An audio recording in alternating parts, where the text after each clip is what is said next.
Yes, Mr. Chairman, we are expecting a we are expecting a quorum for sure. Okay, we haven't arrived there yet. Let's see. I don't see. No, I think we're still waiting for the councilman. Okay, thank you. You're welcome.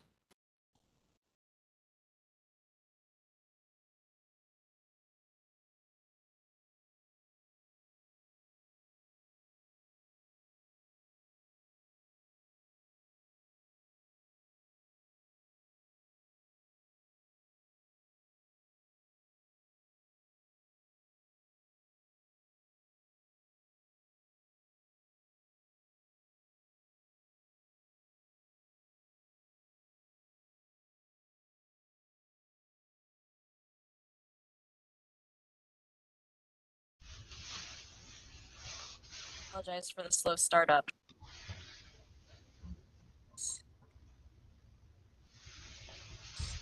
Good morning. Good morning. Can you all hear me? Can you all hear me okay? Okay. Yeah. Apologize. I've been having some technical difficulties this morning. But here we are. Director Wong, we're waiting for Councilman Slight. We don't have a quorum yet. I got here. I forgot I had to push the join button. So thought it was just running slow. Okay, well, it's 9 a.m. Let's get started. Michael, could you call a roll, please? Yes, Downing, Present. Fluker, Present. Curry, McCray Scott,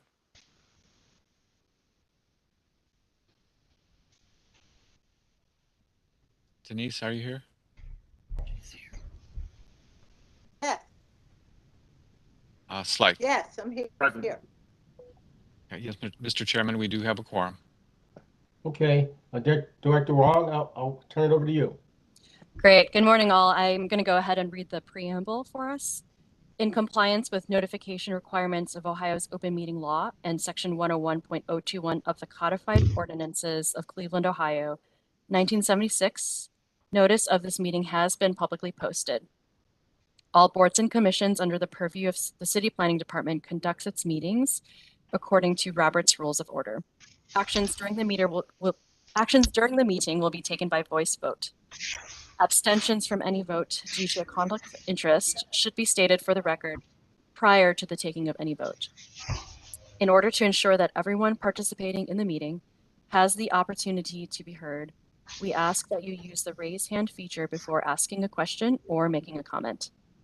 The raise hand feature can be found in the participants panel on the desktop and mobile version and activated by clicking the hand icon. Please wait for the chair or facilitator to recognize you and be sure to select unmute and announce yourself before you speak. When finished speaking, please lower your hand by clicking on the raise hand icon again and mute your microphone. We will also be utilizing the chat feature to communicate with participants. The chat feature can be activated by clicking the chat button located on the bottom of the WebEx screen. Call-in users can unmute by using *6. All meeting activity is being recorded via the WebEx platform. These proceedings are also being live streamed via YouTube. All requests to speak on a particular matter via our website and email have been considered.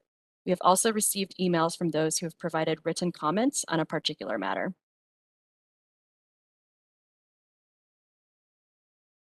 Thank you, Director. When we're officially calling the meeting to order, first on the docket is Far West Side Design Review, docket number FW 2022-012.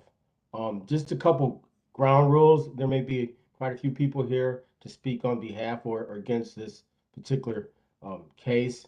I ask that we stick to the program, be concise, let us know who you are, and just give us the relevant information so that we can stay on point.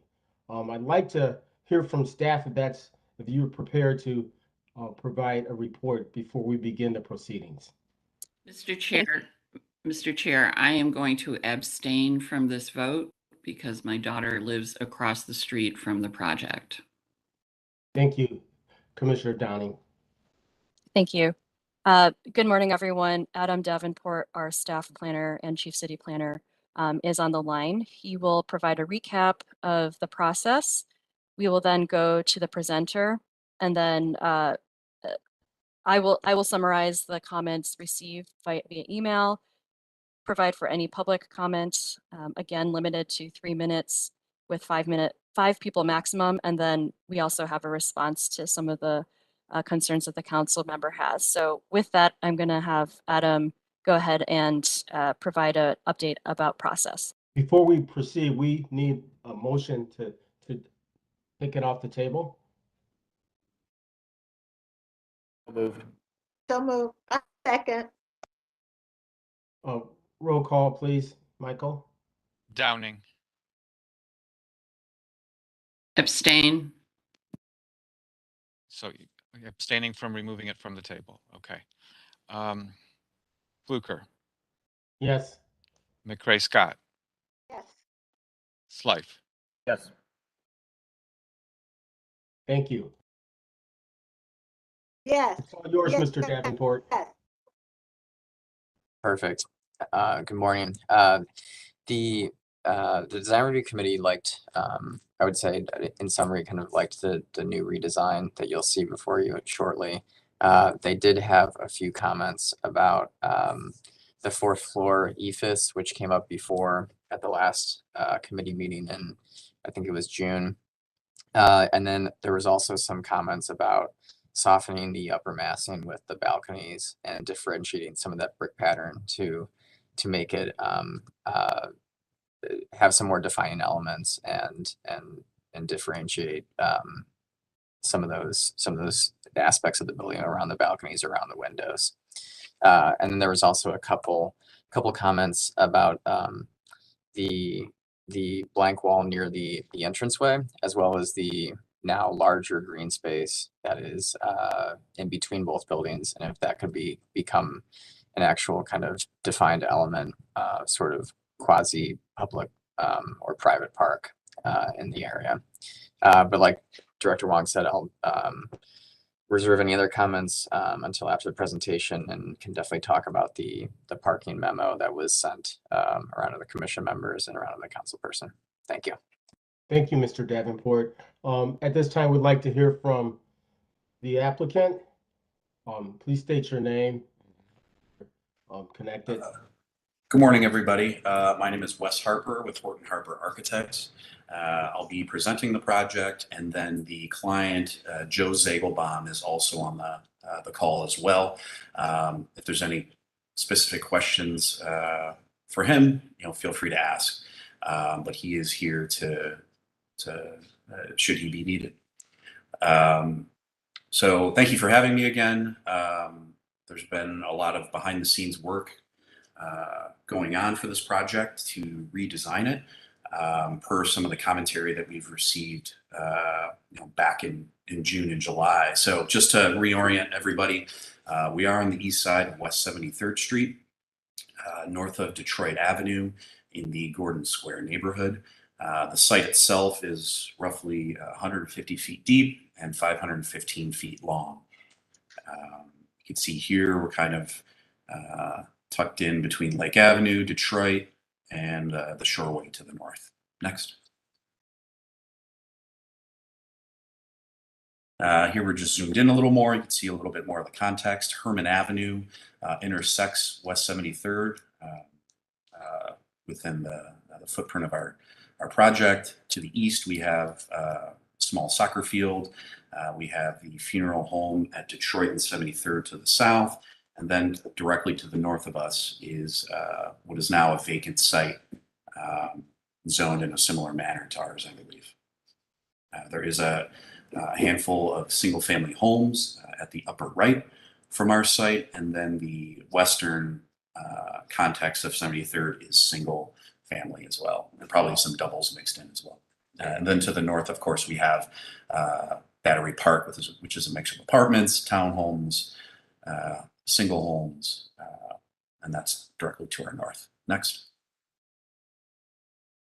The site itself here shows the Google Earth view with existing structures on it. Those have since been cleared completely. We have fenced off the site, and we've been working with the neighborhood to try to keep that site clean. There's been a couple issues that we have done our best to resolve. And so we have a site that's basically ready for construction should that come to be. Next. So here's some on the ground views of the context. At the upper left, we have the funeral home. You can see a mix of the smaller scale homes around us. At the bottom left, we have the soccer field, and then at the bottom right, we have some views of the context of Battery Park. Next. And then here we have the view of the site as it currently sits. Of course, it has been cleared and ready for this project. Next.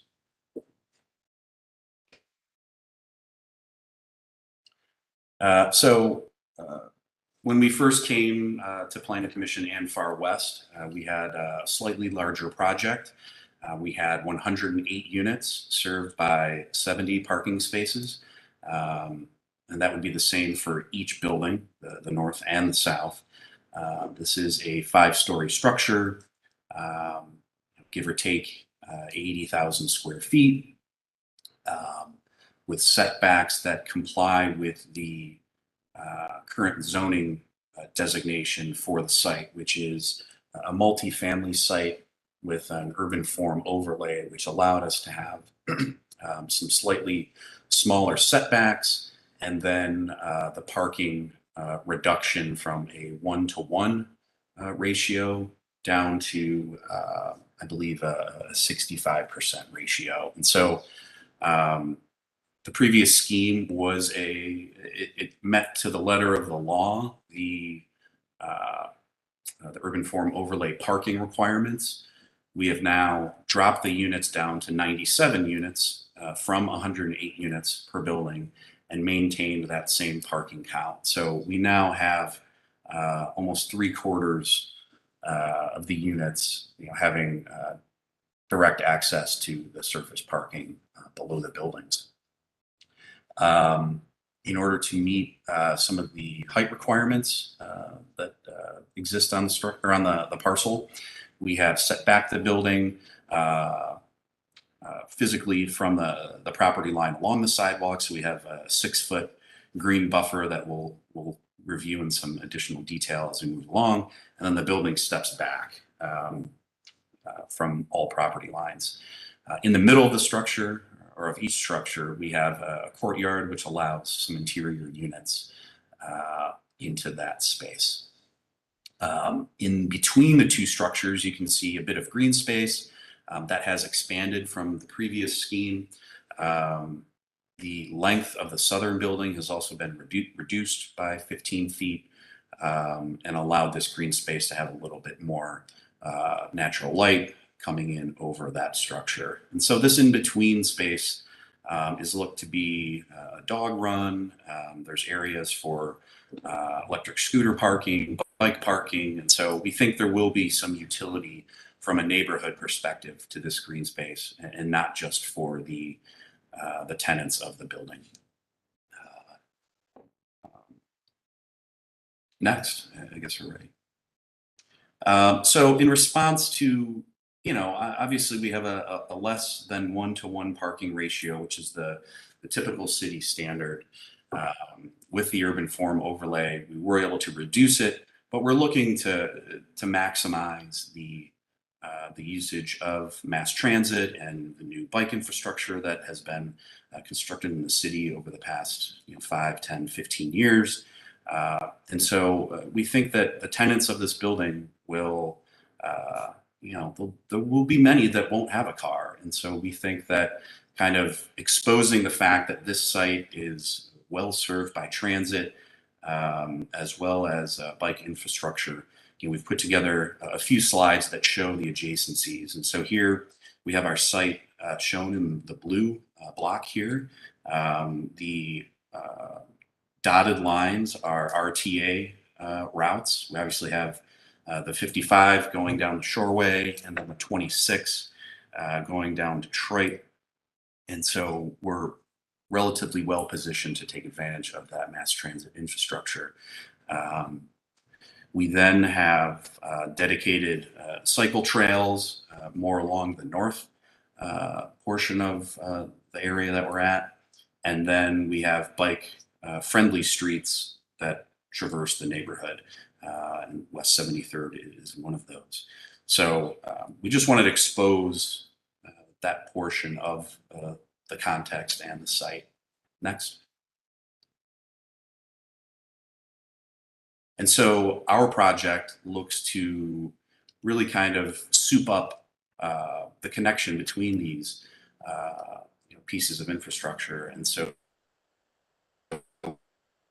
multiple ways of electric scooter parking, the resident garage, which can be for, of course, automobiles, scooters, and then we've added a much larger resident bike room with storage for 50 bicycles in each structure, which falls in line with what I believe are some of the future guidelines that the city is looking to put forth for transportation options to offset a 1-to-1 parking ratio. We're also looking to highlight the use of rideshare and providing a proper pickup and drop off area that's well signed, well lit, and a nice safe area to wait for ride shares. And we, of course, to the south have the RTA stop at 70th in Detroit. Next. And so here's just some examples of those types of infrastructure. I think we have to get really into much detail here. Next.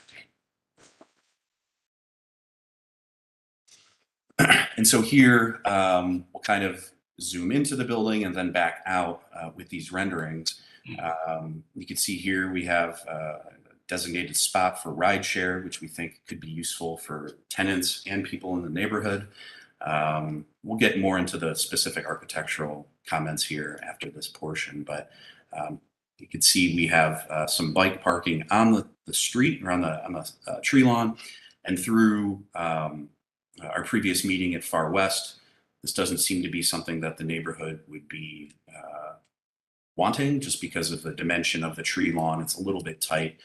So that's likely something that would be removed, but we do have guest bike spots in between the two buildings in that green space. Next.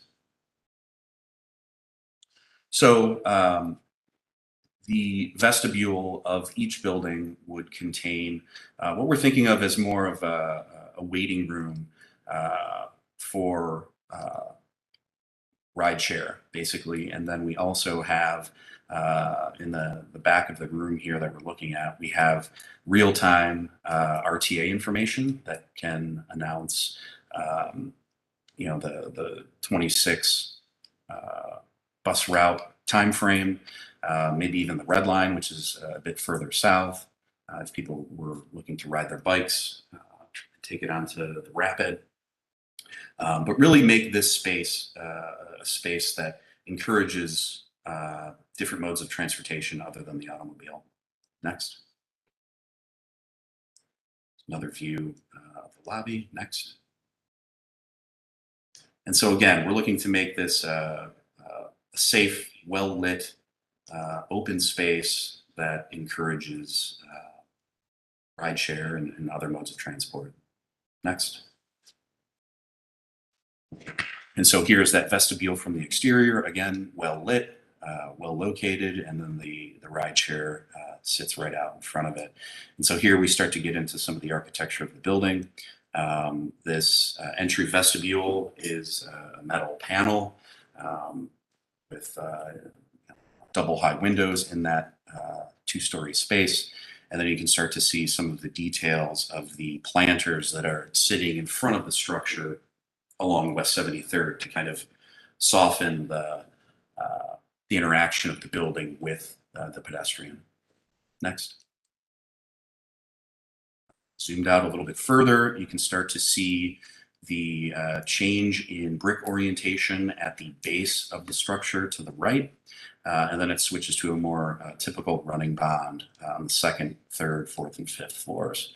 The area of concern from the Far West Design Review Committee was the wall kind of above the West 73rd sign at the vestibule. Previous schemes did not include the windows that are on the left-hand portion of the structure. So we did add those windows. The Far West Committee did think it still needed a little more articulation there. Personally, I don't have a problem with it, but I'm happy to look at some alternative plans. In that 2- and 3-story portion of the apartment portion to the right, you can see that there are balconies kind of inset into the structure to break up the overall scale and mass of it. Next. So here's a view looking towards the southeast. Again, we're trying to be sensitive to the overall impact of this structure. Some of the feedback we got from the first go around was that the pitched roof that sat above the third and fourth floors was making the building feel more imposing than softening it, which was our initial intent. So we've removed that pitched roof portion and really looked to minimize the impact when you're walking down the sidewalk. So on the east side of 73rd, you're really just experiencing a 3-story building that is broken up vertically in a couple instances. Along the way, there is an overhang along 73rd to really define that cornice, and then the building steps back a bit from there. You can see that the front of the building is brick and the metal panel of the vestibule, and then the rear transitions to a lighter ephes material. Next. Sorry about the beeping in the background here. Here is a view of the green space in between the two buildings. Again, we see this as an amenity for the neighborhood and the tenants. Next. Getting further into the green space. We can't really plant permanent trees in the ground in this area because we're managing the stormwater detention below grade here with large tanks. So everything that would exist here is really just a surface level engagement. Nothing in the form of permanent structures or trees can be located here. So we're looking to add benches and tables that people can utilize in this space. Next. And then here's a view looking to the west from that space. Next. Here's a view looking towards the northeast from basically in front of the Edgewater Victory Garden, which is directly to our south. We're transitioning here from the brick facade to the ephes. We've added a walkway there to the side of the structure as well, which can be a dog run. But we've also, you can start to see, added a lot more landscaping to that area in front of the structure. Should we be able to move forward to a final review, we'd of course have a detailed landscape and exterior lighting plan. Next. Here's a view from the northern sidewalk of Herman, looking towards the middle of the development. You can start to see the balcony railings up above, which was part of the commentary from Far West. We've decided to kind of keep that further back than the edge of the cornice to minimize the perceived height of the building. We are, however, going to show the railings towards the front so they can review that and comment on it. But here's kind of a layering effect of the existing context and the two new structures. Next. Here's a view of the northern face of the building. You start to see the mix of metal of the vestibule, the brick of the front of the structure, and then the ephes of the rear. And then we have balconies popping out of the facade here, and then also at the rear as well. Next. Here's a view from the soccer field to our east. You can see the ephes facade, the balconies that are for each of the units in the back, and then a pitched roof of asphalt shingle. And that's pitched to respond to the zoning requirements on height. Next. And then another view looking towards the northeast from 73rd. Next. And then a view looking towards the southeast again. Again, you can see the almost lantern effect of the vestibule, and that's very intentional to both announce that this is the entry, but then also creating that safe and usable space for rideshare. Next. The material palette, which we've kind of touched on along the way, would be a reddish brick, white ephes in the back, stained cast stone to match the brick to create a somewhat monolithic view of the front, black metal railings, black window frames, and then just a sense of what we're thinking for the exterior lighting for the project. Next. This is the first floor plan, which is typical of both buildings. The building is fronted in its entirety with amenity and lobby space per the zoning code. And then we have the 70 parking spaces, all of which are covered from the elements. We're offering 4 spaces for electric vehicle charging. Again, really trying to maximize the connection with alternative modes of transport. Next.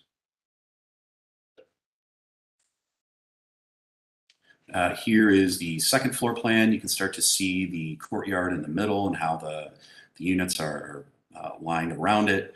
And then just a general layout of units, which are 82 one-bedrooms and 15 two-bedroom units. Next. We don't really need to go into too much detail with the upper plans, but you can start to see as we shuffle through these, the building steps back as we go. Next. Individual unit plans, if you'd like to get into this, we can. But we do have... We're just not our purview. Sure. There are exterior elevations as we move along, which show the height of the structure.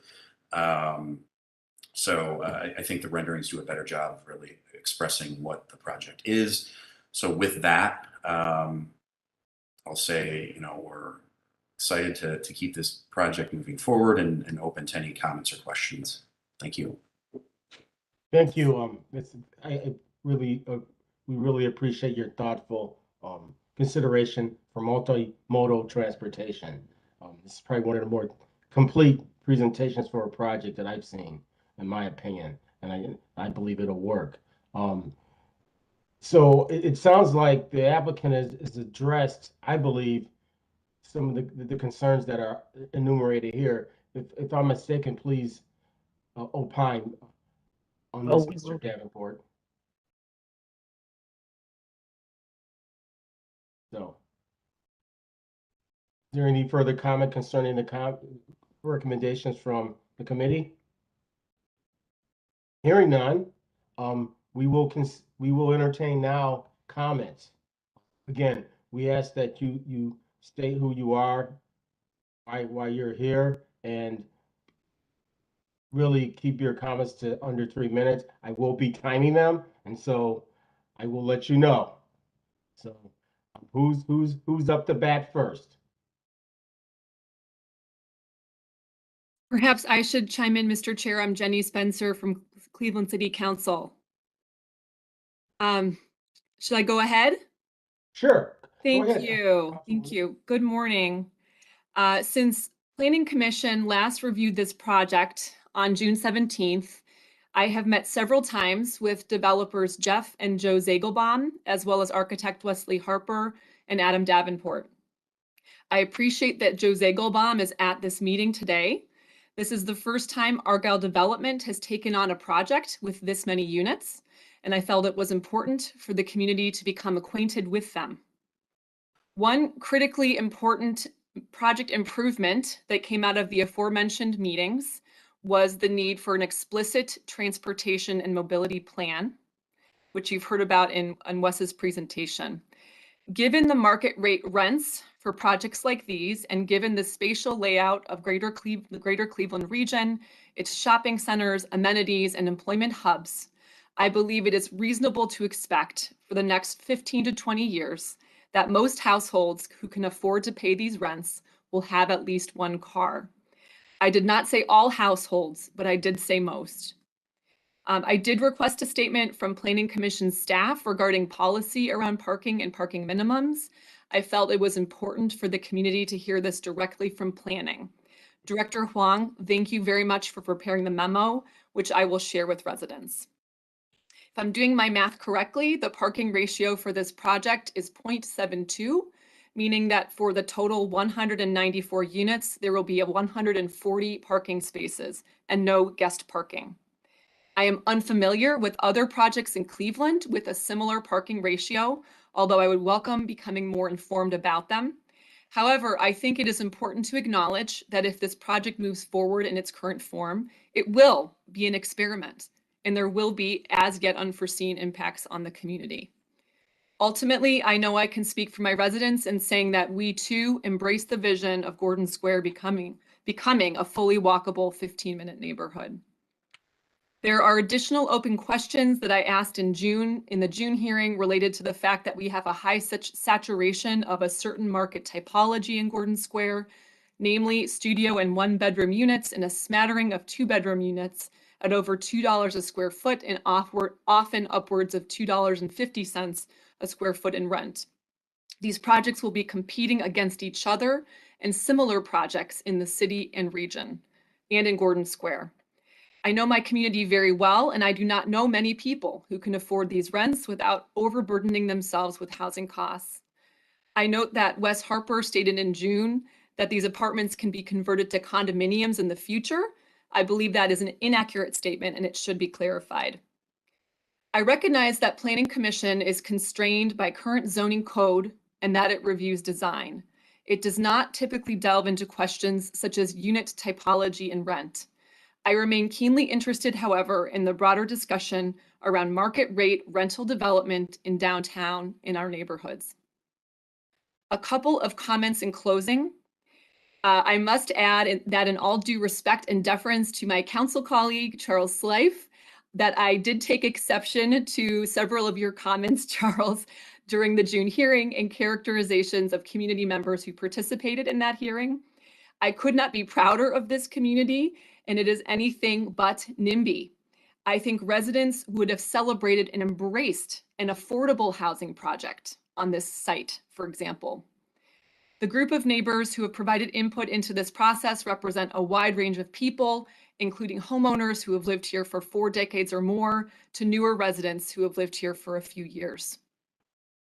In conclusion, I would also like to share that at my request, Jeff and Joe Zagelbaum did meet with Northwest Neighborhoods Community Development Corporation to discuss the possibility of a community benefits agreement, for which a precedent has been set with other recent developments and which is in alignment with the City of Cleveland's upcoming tax abatement reform. With Northwest Neighborhoods, we discussed poverty rates in the surrounding neighborhood and meeting community needs, with one possible example being a home repair fund for senior citizens. I appreciate the Zagelbaum's consideration of this agreement. Look forward to hearing from my residents this morning, and thank you very much. Thanks, Councilwoman. I would like to point out 2 projects that actually followed the urban overlay on the east side. One's functioning, Mayor's first transformation project. There's 2 other projects under construction, an opportunity corridor that meet those guidelines. So there are examples. Thank you. We're going to entertain comments now. Who's up next to bat? I'll jump in if we're not waiting to be called on. I agree with Councilwoman Spencer that I sent a letter regarding transit-oriented design and human scale design, but I I'm agree sorry. Could you state your name, please? Oh, sorry. My name is Abby DeMeo. I live at 1253 West 76th Street. I'm also a garden leader at the Edgewater Hill Victory Garden, which is adjacent to this property. Again, I agree with Council Member Spencer that this is an experiment.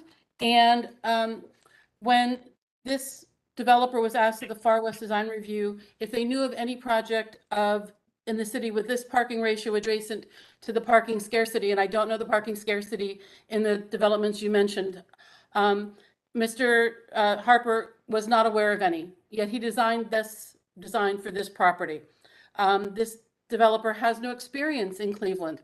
And this project is 20 times the size of anything that they have completed in their own city. This developer has shown no interest, despite Mr. Harper's characterization, to be communicative to the neighbors in such that they had to be told at the Far West Design Review by the committee to maintain the tree lawn and to communicate with us regarding a fence that was broken during demolition. They left bags on the tree lawn all week. They still have not communicated with us regarding the fence. These are basic maintenance needs and communication to the community, and they're not even meeting those, much less putting 200 units into our community. Far West Design Review also advised them that they needed to communicate how they were going to handle movers, delivery trucks, and this rideshare that they're touting. At no time, and they did not present this, they had to be asked this question. They had not made any accommodations on the property. Their answer was that they would then ask the city for time-limited parking on the street. Their solution to their problem that they were asked to solve was to take additional scarce parking from the community. This is a design review. That was a design review request. They have not accommodated it, and they're looking to take it from the community. This project is not ready for approval. If that question only came to light because of a question that was asked directly, we don't know what other solutions they're going to come up with to take more resources from our community. We'd like to have these questions answered. We don't believe this is ready for approval until that particular issue is addressed, nor some of unanswered questions that remain. Thank you very much. Thank you. Next, please state your name, address, and be concise. Thank you. If I'm next, my name is Mimi Elliott. I am now 4 times sending letters, so if they've been read, you have an idea of who I am and what my viewpoint is on this entire thing. I just have basically 3 things to add. 1, I want to reiterate Abby's concern about maintenance. I'm looking at a lot that has finally, after 1 week ago today, to have the tree lawn finally cut with bags left. And I'm hoping that my city trash people don't take that away today, because if they do, that's really unfair to those of us that pay taxes here. So maintenance is a big concern. I worked for the Cleveland Housing Corp for 32.5 years, and I've dealt with a lot of investor owners, good, bad, and indifferent. So I'm quite concerned about the ongoing maintenance once this building is built, involving both tenant behavior as well as maintenance of the structure and grounds. 2, my driveway on the north end of your parcel has a driveway that immediately abuts mine. So I'm going to be interacting with 100+ units of people pulling out of the driveway. What kind of access am I going to have to leave my own driveway? Big question, definitely important. 3rd issue is that I asked Adam Davenport in the Far West Design Review Committee hearing what examples he could provide me of rideshare that exists in Cleveland. I don't know of any precedent that's been set for a successful rideshare in the city. My question was never answered 2 weeks ago. Those are my concerns, and I certainly would hope somebody could address them. Thank you. Thank you. We have we have room for 3 more comments. Who's up next, please?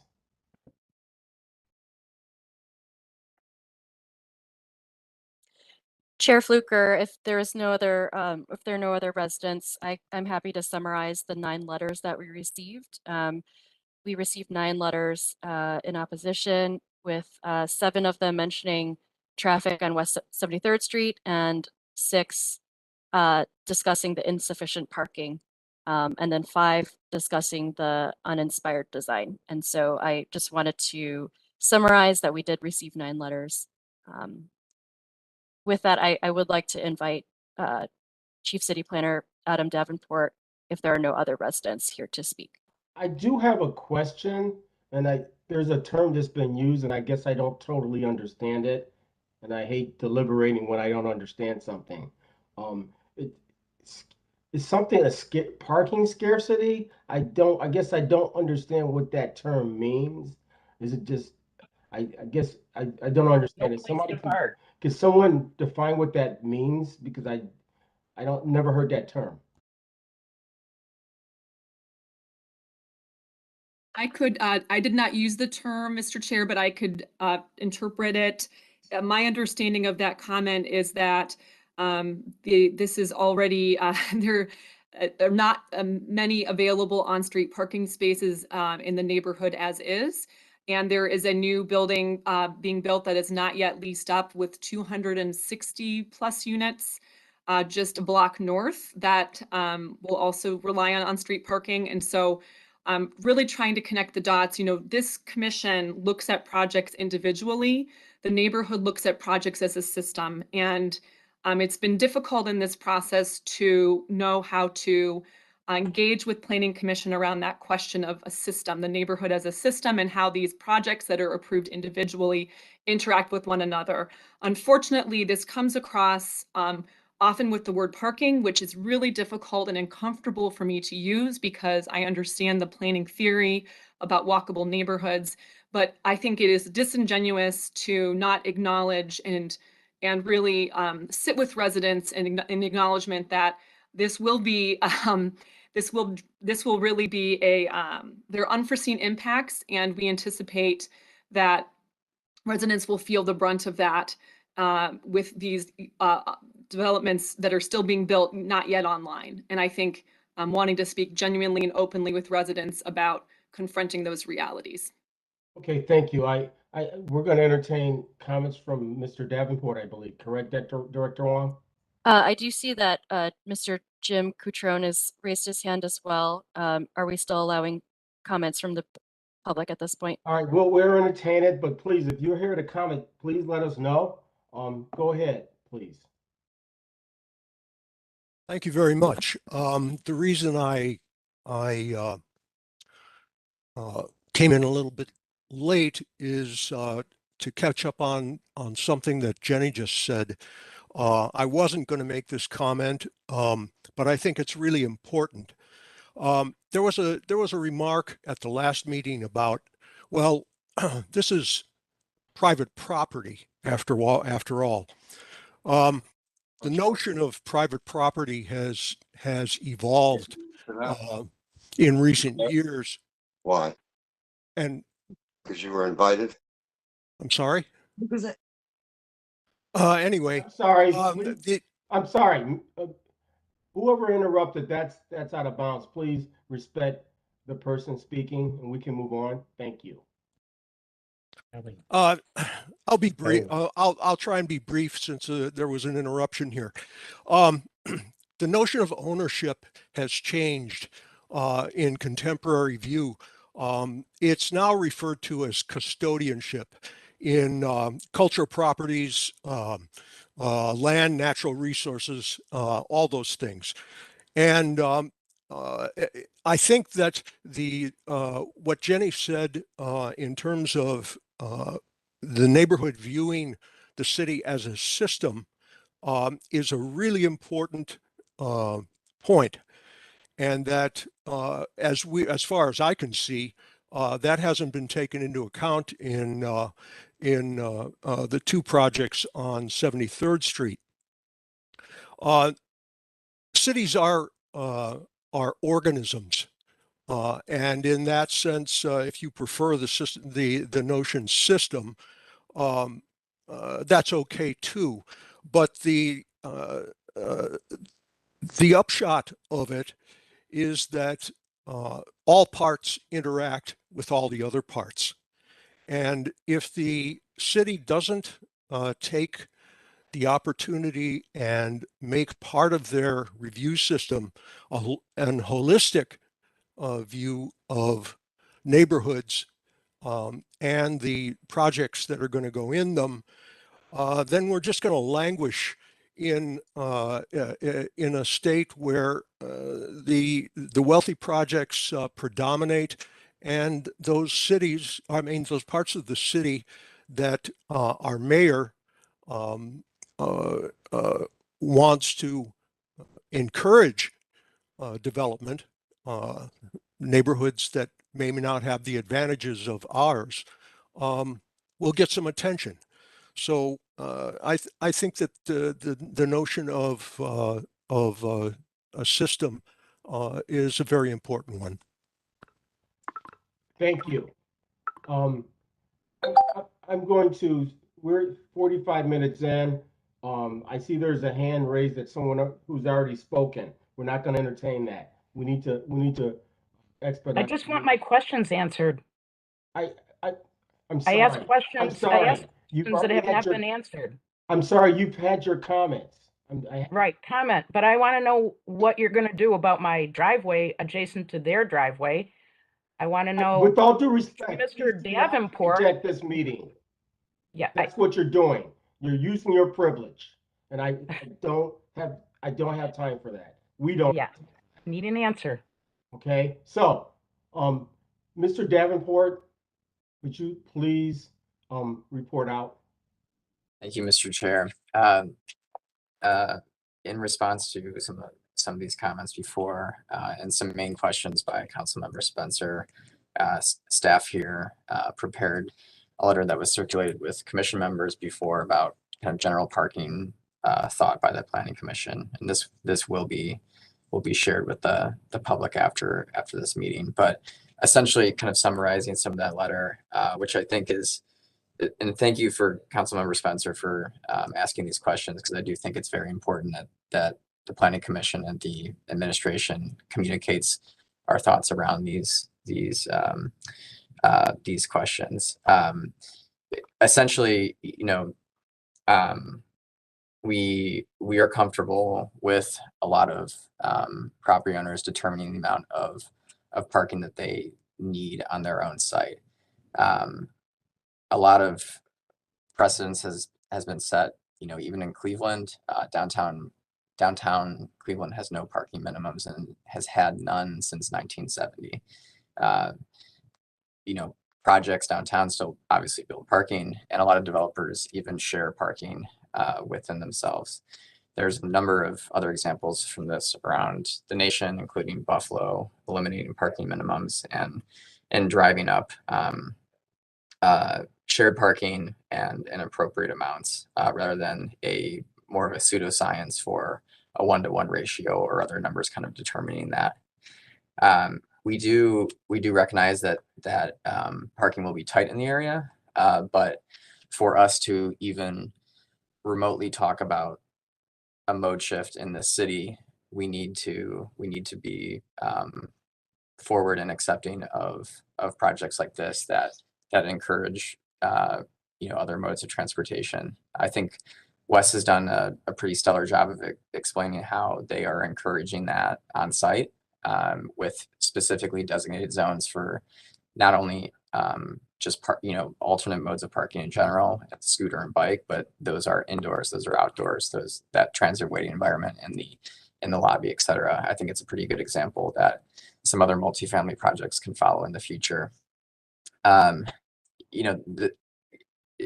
kind of more summary, we are tasked with thinking about this citywide, and in Cleveland, where we are actively still losing over 12,000 people according to the 2020 census, we're thinking about these vacant industrial pieces of land as opportunities to add residents.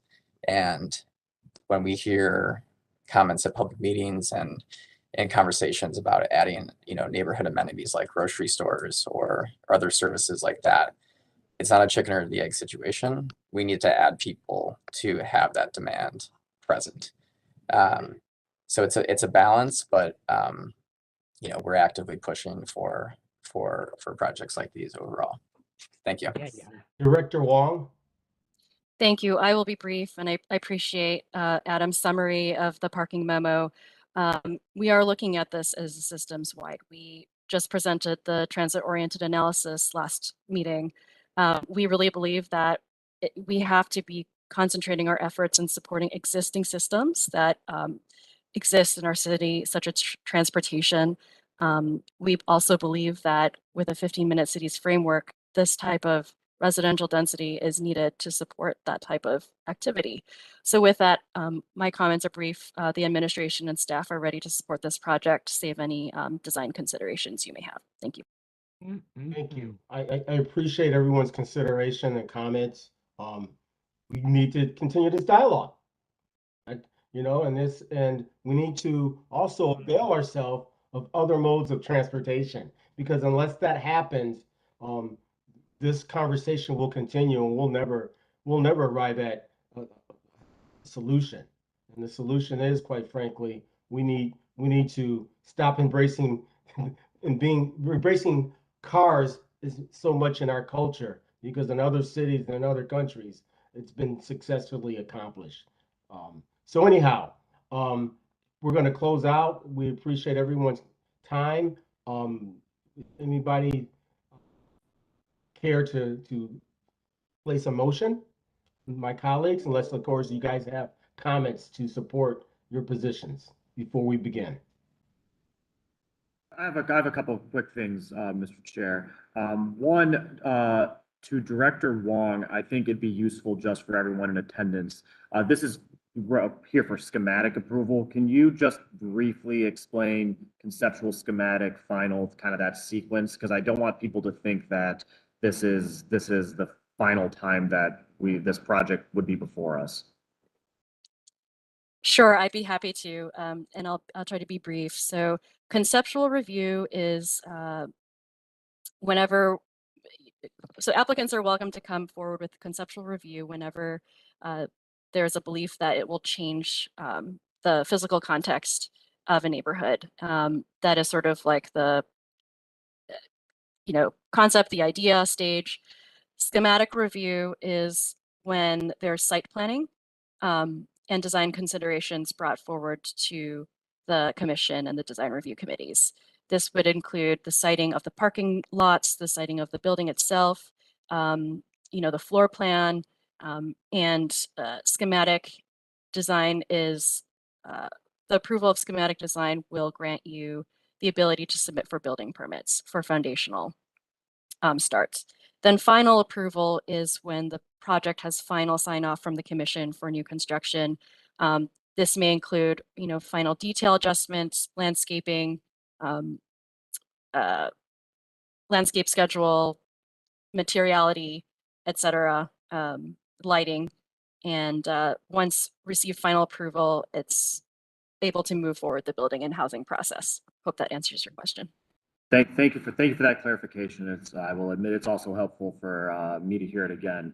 The one, I guess, a comment and then a question for Adam. The one thing that I do think is worth exploring more on the site is that kind of off-street loading. I do actually sort of think that I don't see this as an experiment personally. I guess I see it as somewhat comparable to Lake Avenue, where there's a whole bunch of apartments and a whole bunch of people parking on the street. And that's just how it's been for about 100 years. But that being said, I think we've all gone down Lake Avenue and there's a U-Haul parked in the driving lane, and then we're passing in the turning lane. And this is a narrower street without that width. So I think that there is value in perhaps trying to accommodate that on the site and not in the right of way. And additionally, I'd kind of layer on top of that the proliferation of food delivery and grocery delivery, and try as we may, everyone's gone down the very beginning of Euclid and seen that it's kind of like Frogger trying to get down the street past all the people that have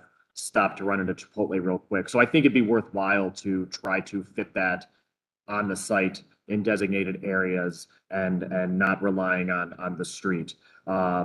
That's my comment. I guess my question for Adam, since a lot of the conversation has been about kind of site and circulation, could you briefly just re-summarize the design review comments? Since I know that in the previous meeting, I did comment that I thought the design needed work. So I want to just get a grasp of where the local design board felt that the project was progressing from the design standpoint. Definitely. I think the design review committee feels like the design is progressing pretty well. The spaces for the building footprints have actually shrunk since the last time that you saw this in June. So the ability for, like turning radii is actually like to a greater degree on site, so to speak. I think the committee was also happy with Wes's inclusion of specifically like very intentional different zones on site, both interior and in the building for certain modes, so scooters or bikes or like drop off pickup, and then exterior as well, where there is like a kind of a marked area on site. Both of these, I feel like the overall, and so does the design review committee, feels like they're appropriately cited on West 73rd. So there's not like, we're not coming to we're not creating weird intersections on Herman and 73rd or on like some other side street where it would be like an ambiguous stopping situation. I think this is all fine and good as cited at the moment. Thank you, Commissioner Schleif. Colleagues, any other further comments before we entertain a motion? Yes, I have a comment to the chair. I hope that all those that are involved in this project, they pay very close attention to some of the challenges that were mentioned today and work within the department to make sure that some of those excuse me, all of those challenges are resolved. I can understand the concerns of the citizens in the community, and their concerns should be taken into consideration. So hopefully the project directors, the developers, everyone will work in conjunction with the department to resolve a lot of those issues that were mentioned today. Thank you. Thank you, Commission members. Are we at a point where we can entertain a motion? I can't make it. Sorry, I had raised my hand a while ago. I'm a member of the community. Is it too late to include my comments? All right. Please include your comment in the chat as we've closed the public comment portion. Yes. Okay, thank you. Thanks, Director Wong. Your comments will be addressed. Make a motion for schematic approval. Just to clarify on the motion is as it's schematic approval incorporating design review comments. And then I guess if I could add in continued engagement with residents, especially with the neighbor next door at the question about the drive. Would you be willing to amend the motion? Yes. Include the concerns of design review and with the conditions of the neighbor with the adjacent drive. I will second that motion then. Thank you. Roll call, please. Okay, Mr. Chair, I have noted that Commissioner Downing is abstaining. So Fluker, Yes. McCray Scott, Yes. Schleif. Yes. Thank you, guys. This is never an easy conversation. I understand. I mean, I live near the clinic, and believe me, we have our issues with parking, which pales in comparison sometimes to other areas. So appreciate your time. Mr. Chair. Yes. Thank you.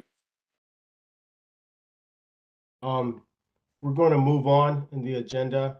We're still under Far West Design, docket number FW 2022-016, West 65th Street Apartments. new construction seeking schematic approval. Who's here on behalf of the applicant? But prior to that, are there any comments from staff you would like to render before we begin? Yes, thank you, Mr. Chair. Some of the main comments cited around the actual rear of the property and the how it's sited with landscaping. This is 65th is a pretty unique street in form and function.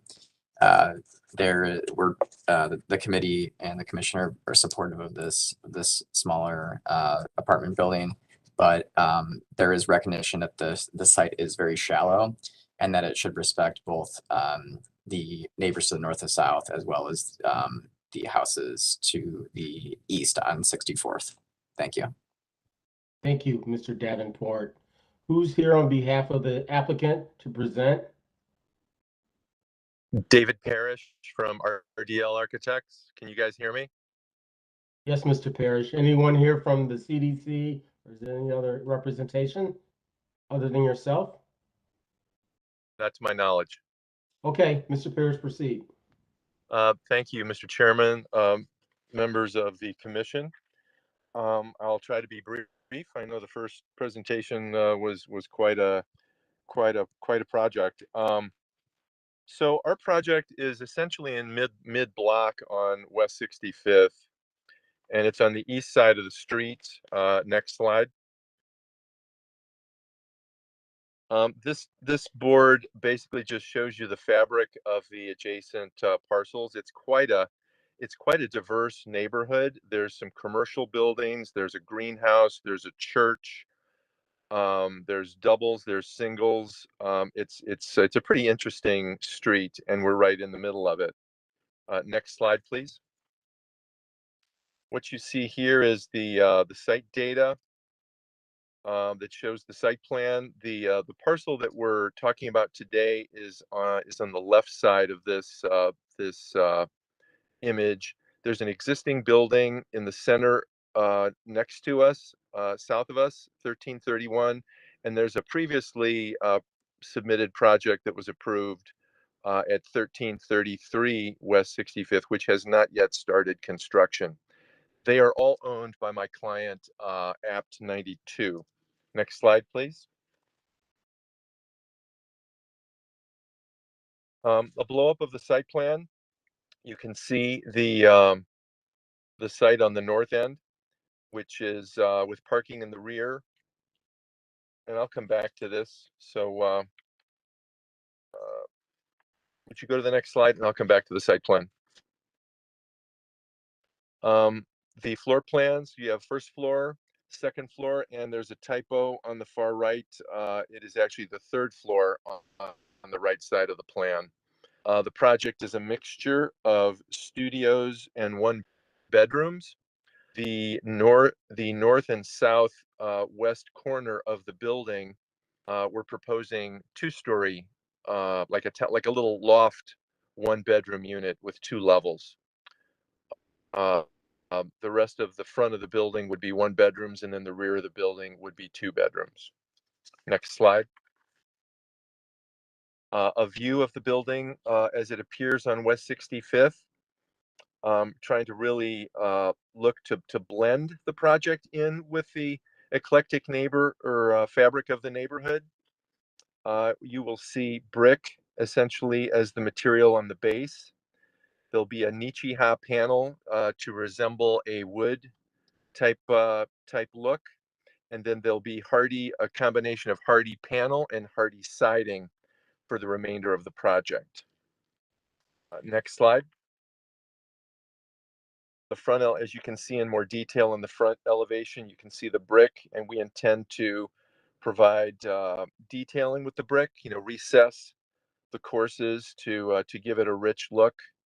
There'll be balconies for those top level units on the north and the south, just 2 balconies for the whole project. And then the stair towers will be identified as indicated there to split the building up into thirds. So the massing will essentially be broken up into 1, 2, and 3. Next slide.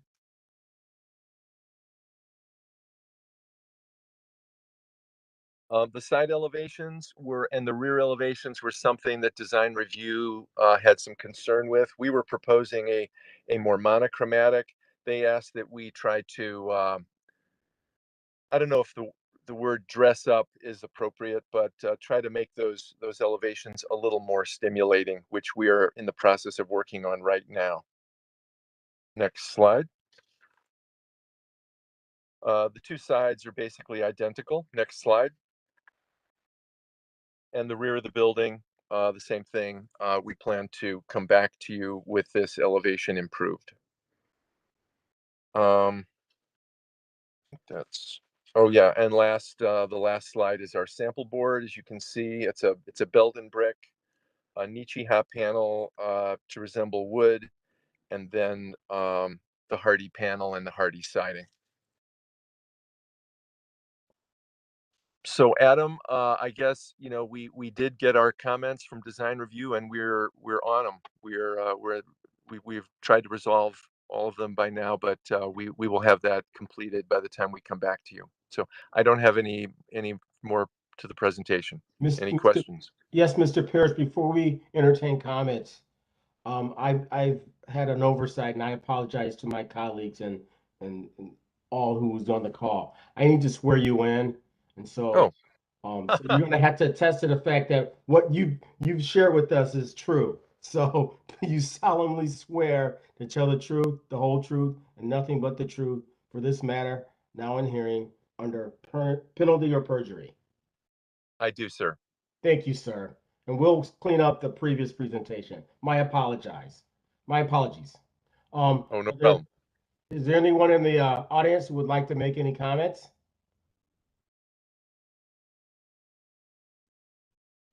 Mr. Davenport. Mr. Chair, I'm sorry, this is Jenny Spencer. I just want to briefly chime in. This project is also in Ward 15.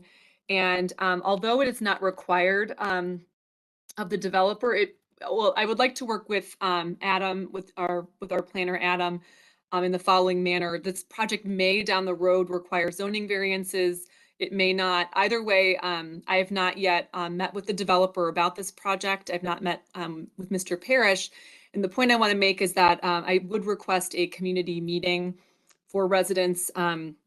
This is not a protected parcel. This is not a landmarked parcel, but there is a architecturally significant home that's going to be demolished to build the project. And I just think that the community needs a little transparency about what's happening before a bulldozer would show up or anything like that. I know we're early on in the process in the schematic design phase, but just want to be on the record that whether zoning variances or other requires a community meeting or not, the council office is requesting one. Thank you. I apologize, Councilwoman Spencer. I didn't know you were here. Oh, no worries. No worries. Thank you. So we get it. We're here for schematic design approval. So Right. Are you asking that we consider conceptual at this time to allow the process to avail itself?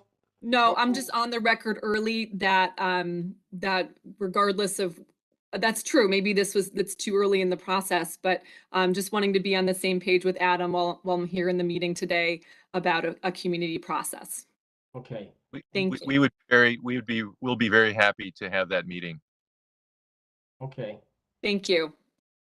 Mr. Davenport, would you like to opine? To answer Councilmember Spencer's questions a little bit, this probably will require at least one variance because it's a multifamily project, and 65th is majorly a two-family district. So it'll definitely go to BZA for at least one thing, maybe a rear yard situation as well. So definitely of note in the future. And then yes, sorry, Councilmember, you are also correct about the demolition won't need approval by this board or commission because it's not a landmark district, but noted in the future for conveying to the public as well. Thanks, Mr. Davenport. Any further comments from the audience? Commission members, any comments? Mr. Chair, I'm going to move approval for schematic design approval incorporating the conditions from the Far West Design Review Committee. The 4 that are listed. I will second. Thank you. Roll call, please. Downing, Yes. Fluker, Yes. McCray Scott, Yes. Slife. Yes. Thank you. We're moving on in the agenda to Northeast Design Review. Docket number NE 2022-015, Gold Coast Lofts, new construction seeking final approval. I believe we have seen them before. We have Mr. Soltis from RDL Architects, I believe. But before we start there, any comments from staff you would like to share before we proceed? I believe we're all set to proceed. Thank you. Okay, well, Mr. Soltis, please proceed. Reminder, Chair Fluker, that you do need to Oh, swear in okay. Greg It's and not any in my others who muscle are. memory. No problem.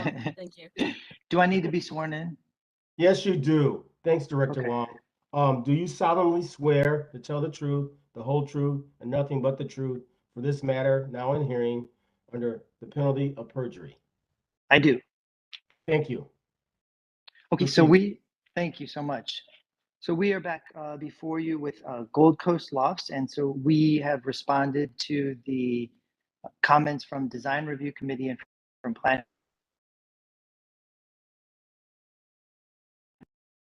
for you today. And we put all the slides that refer to the changes in the beginning of the package. So if you go ahead and go to the next slide. I have a couple just showing the location, just in case anybody needed to be reminded, but it's on 105th and Superior on the southeast corner. Next slide. This is a context showing the building in context with the existing buildings on site right now, which we reviewed before. The Janelle building just to the east of the building is the one that is the most adjacent to the site. Next slide. Again, this shows the entire site. So you can see how the parking circulates, how we're using the alley for circulation for pickup and drop off at the back entrance of the building. And then also how we've stepped the building back on East 105th Street and Superior Avenue to create a bigger sidewalk and a better frontage zone so we can activate street life on the sidewalk. Next slide. Again, this shows that the intent is to have a potential future development on Churchill Avenue that would continue the feel of brownstones down the street. Next slide. This shows in detail the different conditions that we've created in that expanded front.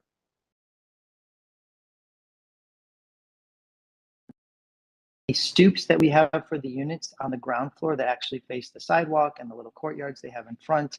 On the south, or we're saying southeast, but the lower right-hand side of the page, you can see the community terrace space that comes off of like the community meeting room. And then you can see that there are more stoops along 105th Street than the main entry to the commercial space, which is Metro Health. And then there is a landscaped area that will have some benches there, which we'll show you on the following slide. And that same sort of landscaped area continues on Superior Avenue. Part of that is there's going to be exam rooms up against the meeting, or up against the sidewalk there. So we still wanted a nice frontage zone, but we need a little bit of better buffering in that location. And on the corner, there's a big glass entry that will now be not an entry, but a conference room. So what we've done is we put landscaping and benches there as well. Next slide. This shows the entry point. So you can see in the mid building, there's an entry on the back and the front. And then you can also see where signage is intended. And you can see the residential entry off of 105th Street to the right. Next slide. This is the floor plan. So just so you guys can get an idea of how the entry to the clinic facility works, like mid building. And then you can see off of the community terrace there, the entrance to the residential building. Next slide. This is there's second and third and fourth floor typical conditions. On the fourth floor, there's a community room, which is shown in this elevation on the top right. And so you see how we've used the entrance in the middle of the building to kind of break the building up, and also are using different brick material to kind of suggest, older buildings that are in line with each other, and then highlighting the corners, and then the residential entry on the right. Next slide. And this shows the back of the building, which still has ground floor entries. So, and a little courtyard for each of those apartments. So it shows how we're still trying to treat the back of the building like a front. So there's the entry to the clinic on the right, the entry to the apartment building on the left, and those sort of brownstone conditions in the center. Next slide. This shows the architecture in a little more detail, so you can see how we've tried to also create significant entries to the brownstone units, and how that architecture carries up the building and then terminates in a crown with a special element for the unit at the top that has a Juliet balcony with a door, and then a material change up at the top. Next slide. And again, some angled views and more zoomed in on the ground floor entries to kind of get a sense of what we're trying to do with the architecture to create something that feels stately, and adds to the texture, the color, and the context of the street. Next slide. This rendering shows some of the other conditions that we've addressed. So you can see the entry to the clinic over to the right, and that sort of green space with the benches in between that and the corner. And then on the corner, you can see that we've thinned out the columns. We've added a light blue finish to the soffit underneath to lighten the whole sense of the corner. And then the intent is to plant evergreen shrubbery there that will grow no higher than 4 feet, and then place benches for additional seating on the sidewalk there. So the intent is to create a nice buffer between the interior space and the sidewalk, but still allows a connectivity between the sidewalk and that interior space. So you'll notice as you go around the building, there are different types of frontage zones and different types of treatment that allow for connectivity for the inside and the outside, but appropriate degrees of connectivity in each condition. Next slide. This is the intended material palette. You can see the railing, the metal panels that we want to use, which are a combination of silver and then bronze look metal.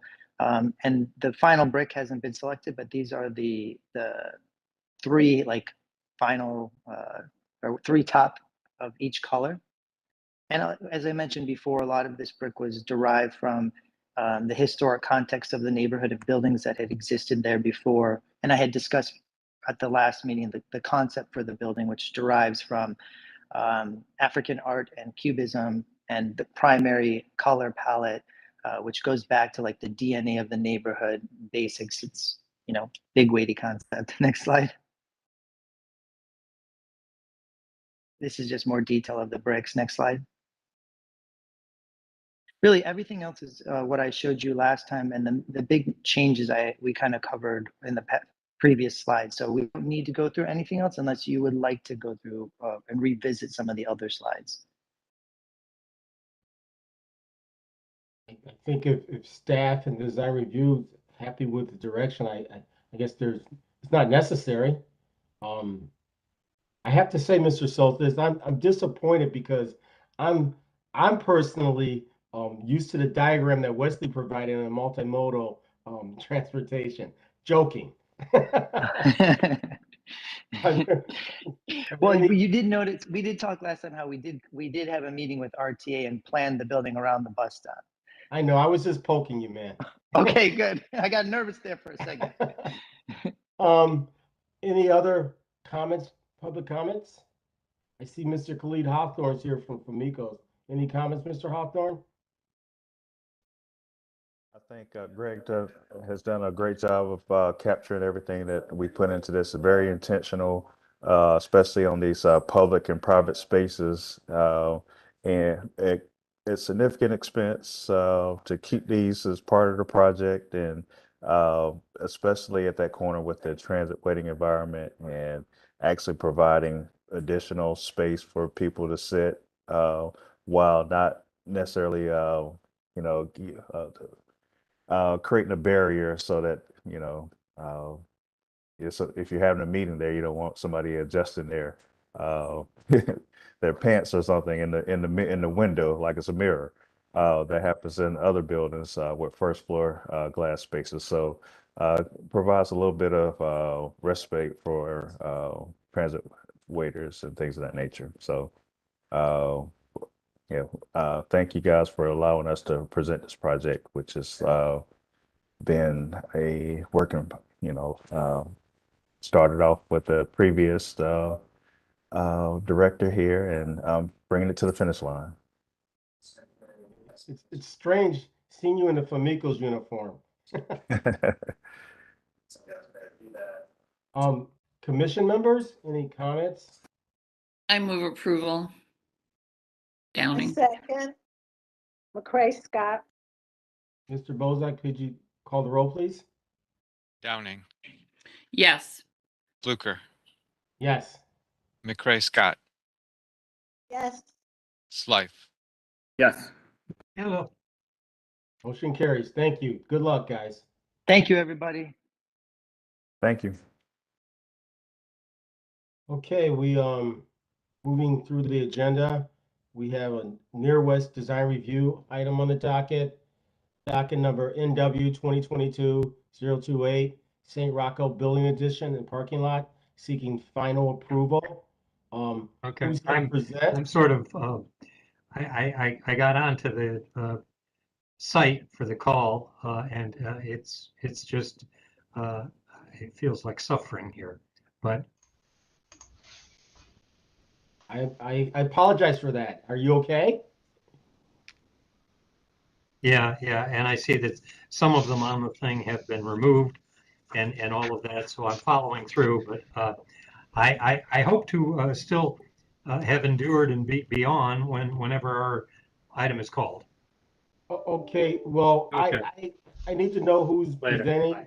We exactly swear you in. So who's here to present? For St. Rocco? Yeah, John, that would be you. Yes. Yes, this is John Elzey, architect with GBC Design. And who else do we have? That's it? Probably nobody. Okey doke. I'm gonna have to swear you in. Do Sure. you solemnly swear to tell the truth, the whole truth, and nothing but the truth for this matter now in hearing under penalty of perjury? Yes, I do.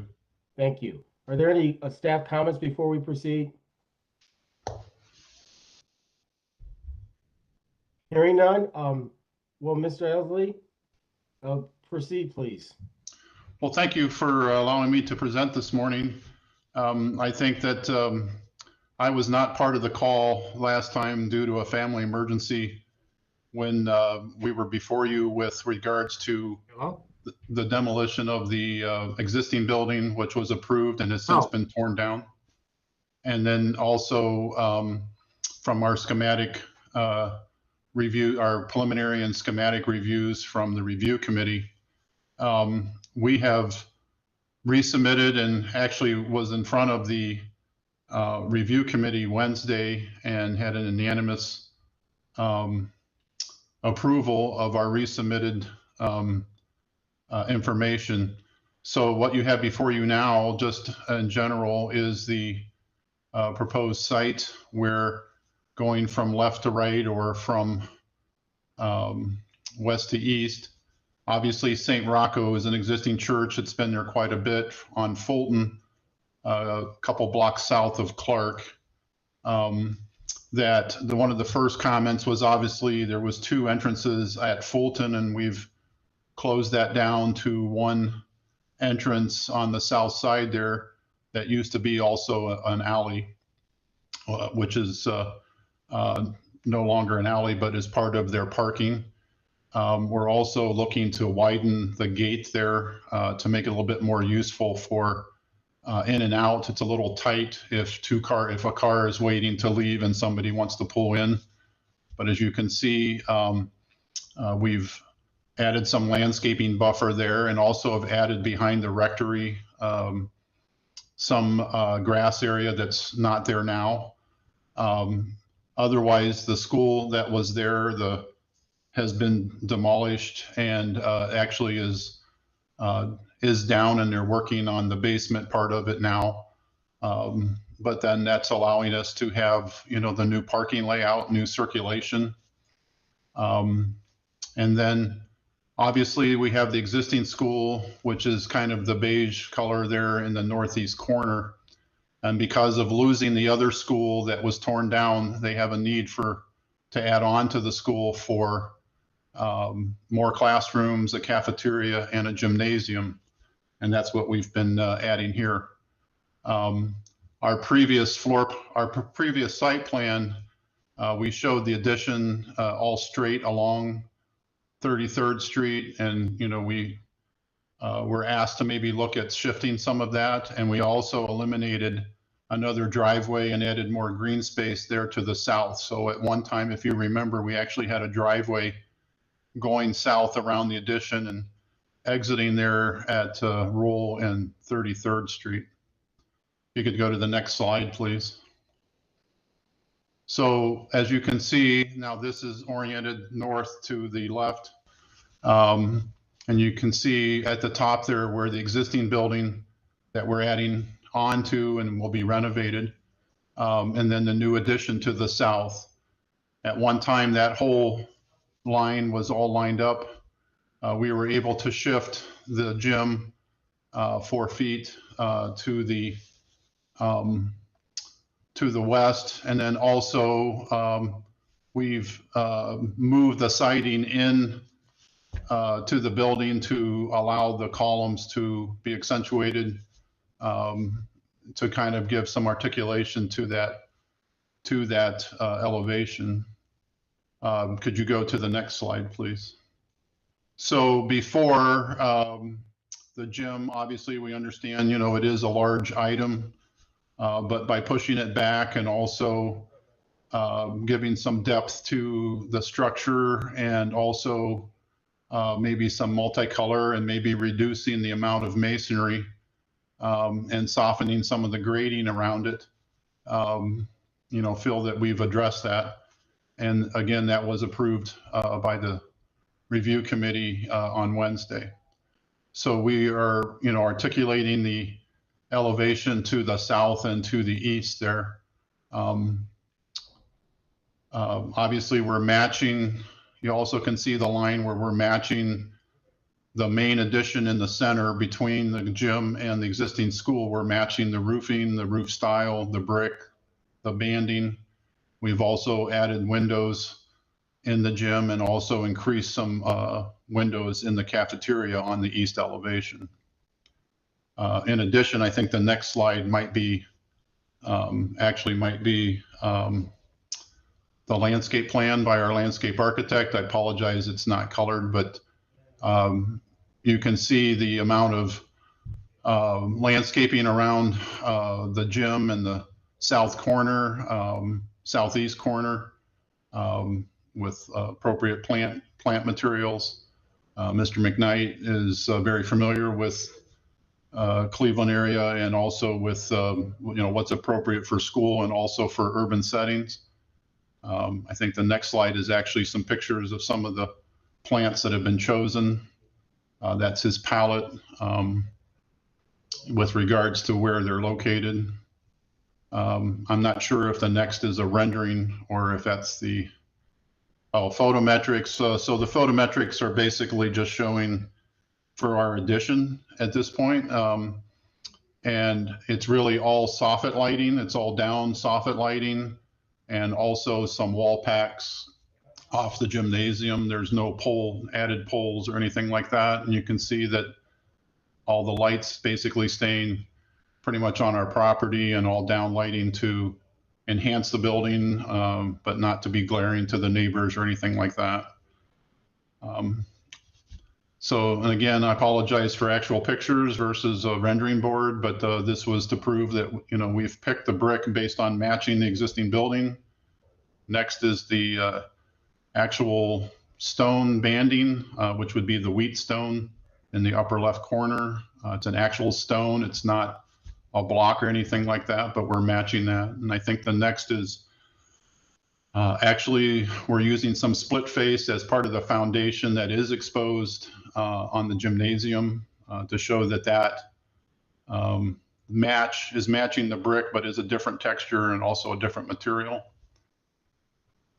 Siding color, and there's probably too much in this package, but basically we're looking at a two-tone on the gymnasium, with the lower being the desert sand and maybe the higher part being the Surrey beige. So that's like in the middle section of I think it's pretty well represented in the color elevations.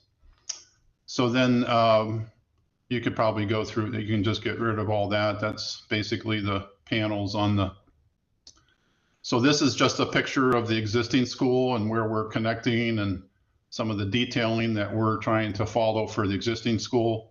Even though that looks like a pitched roof, it's actually a mansard that allows for a flat roof in the center that's hiding all the utilities and rooftop units. And we're proposing to do the same on our addition. Our addition will have also an area that like even in this picture, past that will be the rooftop units and everything. So those will not be exposed. We were also asked to provide a rendering for the fact that we've stepped the building back, that we're articulating some of the elevation. And then this actually shows the actual landscaping that we're proposing for the West 33rd elevation. In addition, we do have a fence. If we go back to the site plan, if it's possible, there is an aluminum fence, black aluminum picket fence that is all around the site. We're going to maintain that, except that if you look at where the fence will stop at the southeast corner of the existing building, and then it'll be open with no fence along that area, the new addition, and then it'll be reestablished at the end of the gym, again, to kind of make that area seem deeper from the street. So I could continue on with little details or whatever, but would be glad to answer any questions or comments that the commission may have. Thank you, Mr. LZ. It appears that you've addressed all the comments that were made concerning the articulation, glazing, and et cetera from design review. Are there any further public comments? Commission members? I move approval. Downing. I second McCray Scott. Roll call, please. Downing, Yes. Fluker, Yes. McCray Scott, Yes. Slife. Thank you. Good luck, Mr. LZ. Thank you. Thank you for your time. All right, we have one more design review on the docket for downtown Flats design review, docket number DF 2022-024, Bolivar Road Apartments, new construction seeking final approval. We approved this back in December, some time ago. Are there any comments from staff before we swear in our applicant? Hearing none. Mr. McCoon, are you the only one to present on behalf? No, good morning. I'm also joined by Andrew Donchez with Samara Road. I'm Chris McKean with Samara Road. Andrew Donchez with me is also with Samara Road, and I also have with me members of our design team from Dismone Architects, Travis Creether and Jared Korchuk, and also our civil engineer, Langen. I'm joined by Helen and Joshua. So who's speaking? Who's going to be speaking? I have to swear you in. Please state your name. The majority of the presentation will be by Travis Creether. with this mode. So you and Travis are going to be speaking. All right, I That's gotta correct. swear you in. Do you Sure. solemnly And Jared, swear to tell the truth, the whole truth, and nothing but the truth for this matter now in hearing under penalty of perjury? I do. I do. All right, gentlemen, please proceed. So good morning, everyone. Thank you for your time. I want to just reintroduce briefly who we are. I'm Chris McKeon with Samara Road. Samara Road is a New York and Nashville-based development firm, also with offices in Pittsburgh and Cleveland. And we are here this morning going for final approval on our Bolivar Road apartment project. Travis and Jared with this moment are going to give you some more detailed updates, but high level, we were before this body in December of 21 for schematic approval. The project largely still resembles the same product in design and shape and sizing, massing. We've taken into account comments received from DRAC and this body in our planning of the project, and have worked diligently over the past several months to do things behind the scenes on the development side to make sure we have a viable project and can move forward. We really do, we love this product. We think this can be a catalytic project for the Bolivar Road corridor, which is this really unique connective tissue between Playhouse Square and, the stadium and stadium district, call it, Progressive Field and Rocket Mortgage. And we're really, really excited to present it. So from here, I'll turn it over to Travis with this moan, and he can walk you through the project again and the changes since we were last before this group. Okay, thank you, Chris. Can everyone hear me okay? Can everyone hear me? Okay, yes, great, sir. thank you. I can hear you, Travis. All right, next slide, please. I'm going to briefly just reorient everyone on the project location and the context. We'll move through this pretty quickly so that we can get into some of the items that were conditions of the last approval, which included revisiting and continuing to develop the pedestrian experience and streetscape, as well as looking at the facades and simplifying and looking at simplifying the materials as well. Excuse me. So this slide shows the location of the site within the greater Gateway District and downtown area, with the Gateway stadiums to the west and the Playhouse Square District in Cleveland State to the east. Next slide. Zooming in a little bit closer, showing our close proximity to the Erie Street Cemetery area. Next slide. We show here to the left, the 1020 Bolivar Road is an existing office building that has some shared parking components with the 1060 Boulevard Road garage that we are maintaining. And then to the east is 1124 Bolivar Road, which is an existing building that we are raising. So this just gives you the context of what we're starting with. Next slide. These are context images showing on the left-hand side there, the 1020 office building and the 1060 two-story garage that I just spoke of that we are maintaining. So the next couple slides you can flip through. These are all context along Bolivar. Some things to point out, just the planters that are along the office building we're building off of in regards to the streetscape. These are some buildings further down to the west, or I'm sorry, to the east, and these are some views off of Erie Court, showing these existing structures. As Chris said, the goals are still the same with this project. We have not changed anything significantly. We're still at 184 units, same size. We have 277 parking spaces, which is plenty to park the apartment building, as well as share some spaces with the adjacent office building. And we also have introduced quite a few bike parking within and outside the building. exceeding any of the zoning requirements. Next slide. Just the overall existing site plan. Next slide. Same, the two buildings that we are the site that we are looking at. And then this is the new proposed streetscape improvements.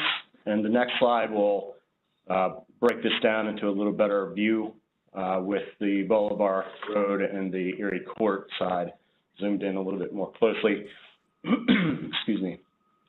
So one of the things that we've tried to do on Bolivar Road is to reduce the amount of entrances into the parking garages from the street. And we took 4 that were existing and reduced that down to 1 so that we limit the interaction between pedestrians and the vehicular activity. Also, starting from the left side, which is the west, as you move through, we have also picked up on the planters from the adjacent office building, having some along the street, and then also having some recessed within some niches along the existing parking garage. And then as we move to the west, we've introduced street trees along here. And through discussion with the forester, evaluating the underground utilities that run through the street, we have decided to put these trees in planters. We've also selected species that are suitable for that as well. Will stay at a desirable height because we do have some overhead utility lines that we are hopefully trying to move, but there's a considerable expense, so we're looking through that option. Generally, on the site plan here, you can see the left-hand side is the existing garage. We are opening up that facade a bit, but it will be a parking structure that will be screened along there. And then on the right-hand side or to the east will be the building entry. You can see some dash lines along there with the canopies that will project out over into the right-of-way. We have met with PetBot, and we've gotten feedback from them as well. So we are proceeding with the various city departments and getting their input and approval. The lower half of this site plan is Erie Court, and and again, unfortunately, we are limited to the sidewalk and the pedestrian experience there. It's generally about 4 feet wide, so it's very difficult to add any type of planters or street trees. We do have some opportunities along the existing garage where we've recessed planters to kind of introduce some of the design intent along Bolivar Road onto Erie Court. Along this facade as well, we have most of our vehicular access, and once we get into the floor plan a little bit more, the existing garage has multiple entry points and is divided up, so that's why we have to maintain those entry points, and then also the ramp that leads to the second floor is on Erie Court. As you move to the east here, the new building, our new portion of the building at the ground level, we did add one curb cut into the new parking area on that side, and we also added an area for trash pickup. The hatched area you see there is an existing loading zone that we plan to maintain to utilize for trash pickup. The lower part of this slide shows some section cuts which really demonstrate along Bolivar the space that we have. The sidewalk is slightly over 17 feet. You can see the planters, the trees are within the planters. We have moved them back 18 inches, which was one of the conditions from the schematic design approval.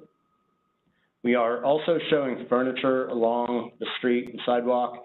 That is at this point just not necessarily arbitrary, but showing that with seating that could potentially service any type of retail that goes along Bolivar there on the first floor. It demonstrates that we have plenty of thoroughfare for pedestrians to walk through with the planters and with seating. So we have a very generous sidewalk along Bolivar Road. The two sections to the right just demonstrate some of the conditions that we have along Erie Court. Next slide.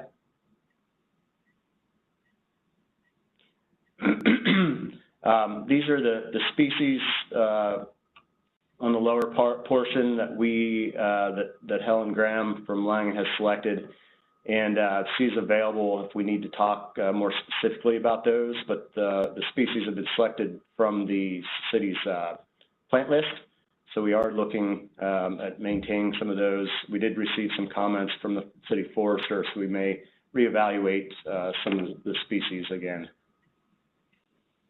Next slide.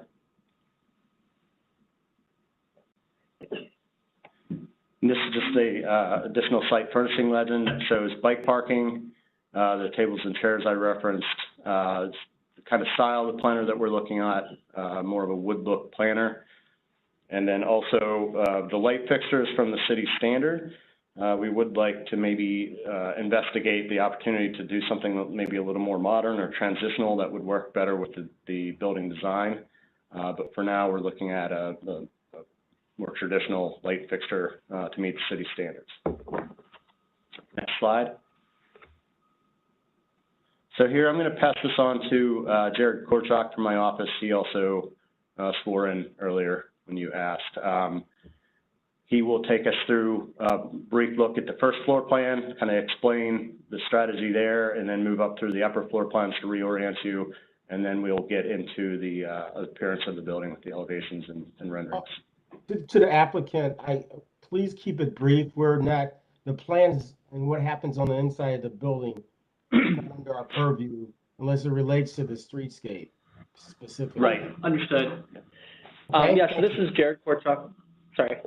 So this is Jared Korchak with Desmond. I will focus on in regards to the floor plan, exactly what you said, how our spaces are reacting with the streetscape. So as we're looking at the first floor plan here, I think the main thing to note is that we're really trying to focus our pedestrian experience along Boulevard and then pushing the vehicular access points to the rear of the building along Erie Court. One of the main comments that we have had through this process is, trying to create a transitional opportunity along Boulevard, a more pedestrian-friendly experience, and I think that's what you're seeing here with our building.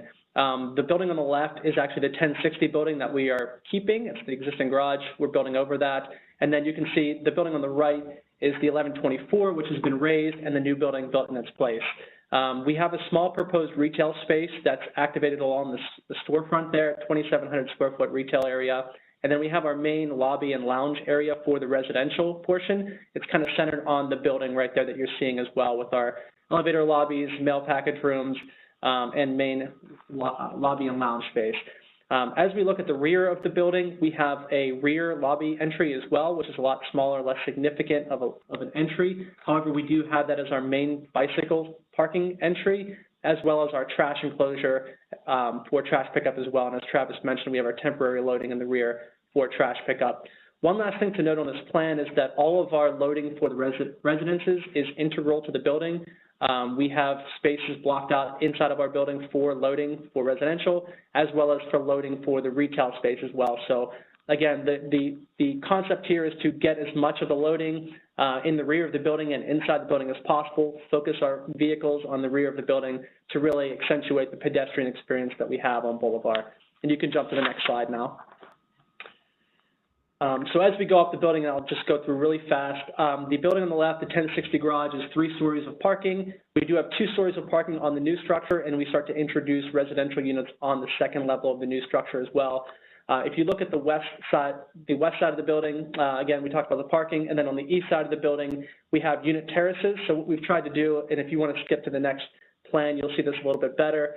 We've actually held the building back 20 feet on each side of the building, and the intent there is that we can maintain views for provide windows on the east and west facades of the building, and also we're able to provide a buffer zone between our units and the adjacent properties for future development that may happen in the future. So you can go ahead and jump to the next slide. We are incorporating amenity decks on the rear of the site. One of our early concepts was to focus on creating an urban context along Bolivar Road. So we have the building built to a 0 lot line where our units are right on Bolivar essentially. In that instance, we've created recessed balconies along Bolivar so that we're not projecting out over the right-of-way, so that we can create a more private experience for those balconies. And then on the rear of the building, we focus more of our views towards the amenity areas, a rooftop dog park, unit terraces, and creating a experience that's more beneficial for the building users and the residents here in regards to their views, providing ample natural light from that south-facing facade, and also just, again, providing that view connection across Erie Court to the Erie Street Cemetery, which it creates actually a nice green space in the rear of the building for building users to experience from the building. You can jump to the next couple slides. It's really just, or the next slide there, if you stop here. We just wanted to kind of give a high level of the building and how it's formulated here. So in the bottom right of both of these sections, you can see the existing garage structure. That existing 1060 garage is going to remain.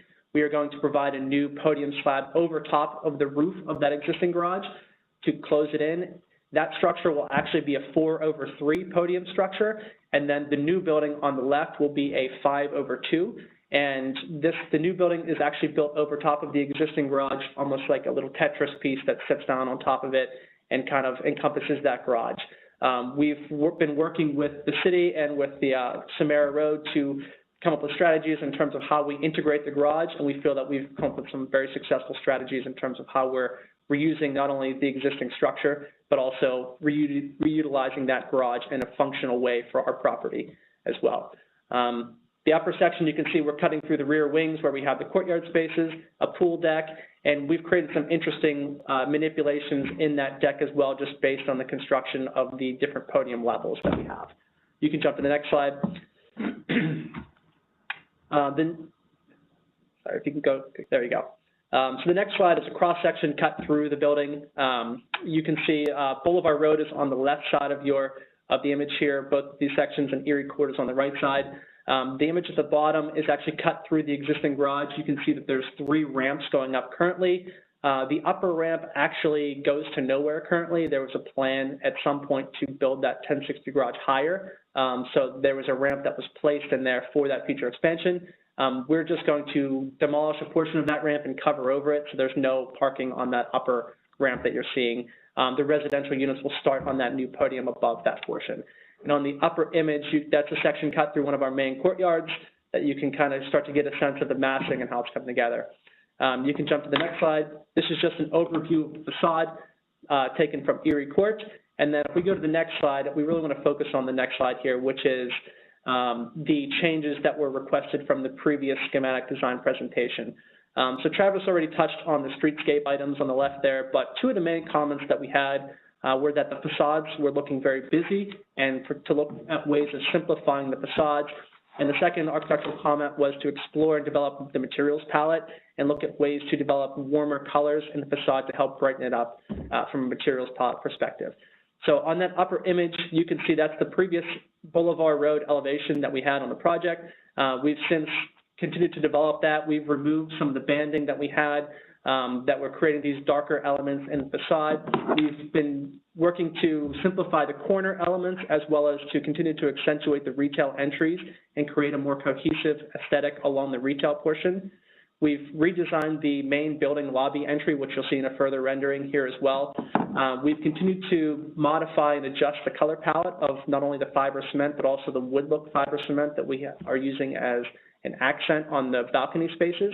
And we've also been adjusting the heights of these different elements and where they begin and exist within the facade. So you can see from the top image to the bottom image that we feel that we've achieved the goals that we set out to in regards to addressing the comments in a sense that we're trying to remove all of these busy items and the banding and things that are kind of creating all these different visual elements in the facade and really simplify them, pare them down to what they wanted to be, and simplify the facade, warmed it up, which is what we're showing on the bottom image. And we'll talk more about that when we get to the renderings. You can go to the next slide. I think you can move through these and get to the materials and then look at the renderings. Yeah. So just really high-level materials, looking at incorporating a gray brick, fiber cement panels, stucco finish on the party wall on the east of the building where we could potentially have another building built there in the future. Using a wood pattern fiber cement siding as part of an accent, as well as metal panels on the corner elements, which are feature elements in the design, as well as painted concrete on the existing garage itself. You can go to the next slide. The next slide shows some of the possible openings that we're proposing to use, including aluminum storefront. Travis had already mentioned the raised planter boxes along the streetscape, incorporating different railing types, glass railings and vertical picket, depending on where it is in the building in relation to residential balconies versus amenity balconies. Also carrying the decorative garage openings from the existing 1020 office building across the facade of the new 1060 garage. The intent is that 1060 garage will now be an open air ventilated garage. So we're providing new openings at the street level for that garage to create not only a better pedestrian visual experience there as well, but also to enhance the natural ventilation to that space. And then incorporating a mesh and perforated screening, as well as overhead coiling metal entry doors for that garage as well, to again enhance the natural ventilation. And then you can jump to the next slide here. Renderings. Yep, so these are the current elevations. Again, the bottom elevation, you can see the incorporation of the fiber cement in relation to the recessed balconies where we have the wood look, softer wood look fiber cement siding as well. We have the gray brick, which is our base material along the east and the north facade along Bolivar Road, and then incorporating the metal panels and these vertical elements at the corners of the building to really strengthen it to that site. You can, the upper image there is the rear elevation showing the courtyards kind of recessed beyond, and then we have the main wings which are facing Erie Court and extending back towards the site. Again, carrying those corner metal panel elements around the building as well. You can jump to the next slide. I'm really trying to fly through this, guys. If I'm going too fast, you can slow me down. These next two images are the west elevation. The west elevation is facing the 1020 office building. We do have a courtyard that's developed there for a dog walk, dog run park there as well, and incorporating fiber cement panels on the rear of the building. The brick is, again, mostly focused on the east facade approach and also the boulevard facade. We don't have any brick except for base around the rest of the building. Really, the intent of the brick is to provide that where the view corridor is coming up and down Boulevard. We're focusing on using the brick as our main element with these additional elements kind of pulling everything together. The east elevation here that you're seeing, looking at that party wall that we talked about with the stucco finish, that's against that existing parking lot. And we also have unit patios that walk out onto that space as well, where we have that 20-foot buffer zone. So if you jump to the next image, it shows an image of the courtyard itself. One of our main focuses of the project was creating these great courtyard and amenity areas that are south-facing, facing the Erie Street Cemetery for green views across the project, and really creating a dynamic space with these separate levels that are created by the different podium levels of the building. Incorporating some lounge areas, some pool spaces, and other amenity areas for the users. And you can see the elevations on the left here of those courtyards as well, mostly focusing on using a fiber cement and different types of fiber cement and reveals and outset balconies as well. And then the next few images show some renderings around the building.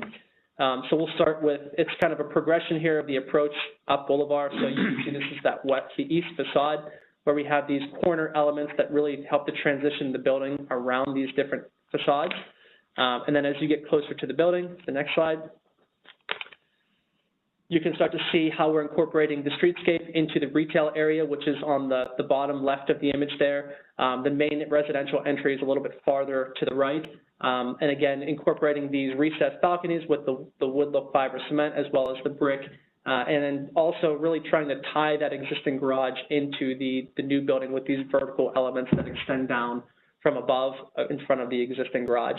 And again, you can start to see the screening on the 1060 garage as well, and how we're carrying some of those horizontal beam elements from that garage around the facade as well to help tie that existing garage into the main structure of the building. You can go ahead and jump to the next slide. Another overview of the project where you can see where we're holding back on the west side of the building against the 1020 office. And again, you can see on the bottom of the image here, we have the new openings into the 1060 garage that mirror the openings in the existing 1020 garage. And again, we're trying to create a cohesive facade amongst all these different uses where we have the 1020 office, the garage, and then our retail space as well. You can keep going. Then we get down to the streetscape level. This is a view into one of the retail spaces where we'll have small canopies and recessed areas for the potential retail. We're still exploring what that retail will be, whether or not it's going to be a cafe or some sort of coffee shop, and how we can explore possible seating on the sidewalk and create an experience that's enhanced for the building users. The intent here is really to try to create a connection from the Playhouse Square to the theater district that's a more vibrant and activated procession that we can control a little bit better. You can go to the next slide. This shows the main entry of the residential portion of the design. So we have a larger canopy signifying the entry for the main building here, with some blade signage that actually sticks out underneath that canopy as well, so that building users can see and kind of orient themselves as they're coming up and down Boulevard. Then the next slide here shows a potential view from our lobby space out into the street. The intent here was to really show that we're trying to create a very transparent connection between not only the retail spaces, but our lobby as well to the streetscape. And this is still very conceptual, this interior lobby shot. This view here that you're seeing is a view from the rear at Erie Court. You can see in the bottom right here of this image, we have a small canopy that's signifying our rear entry to the building, which really just enters our bike parking and our first level parking area.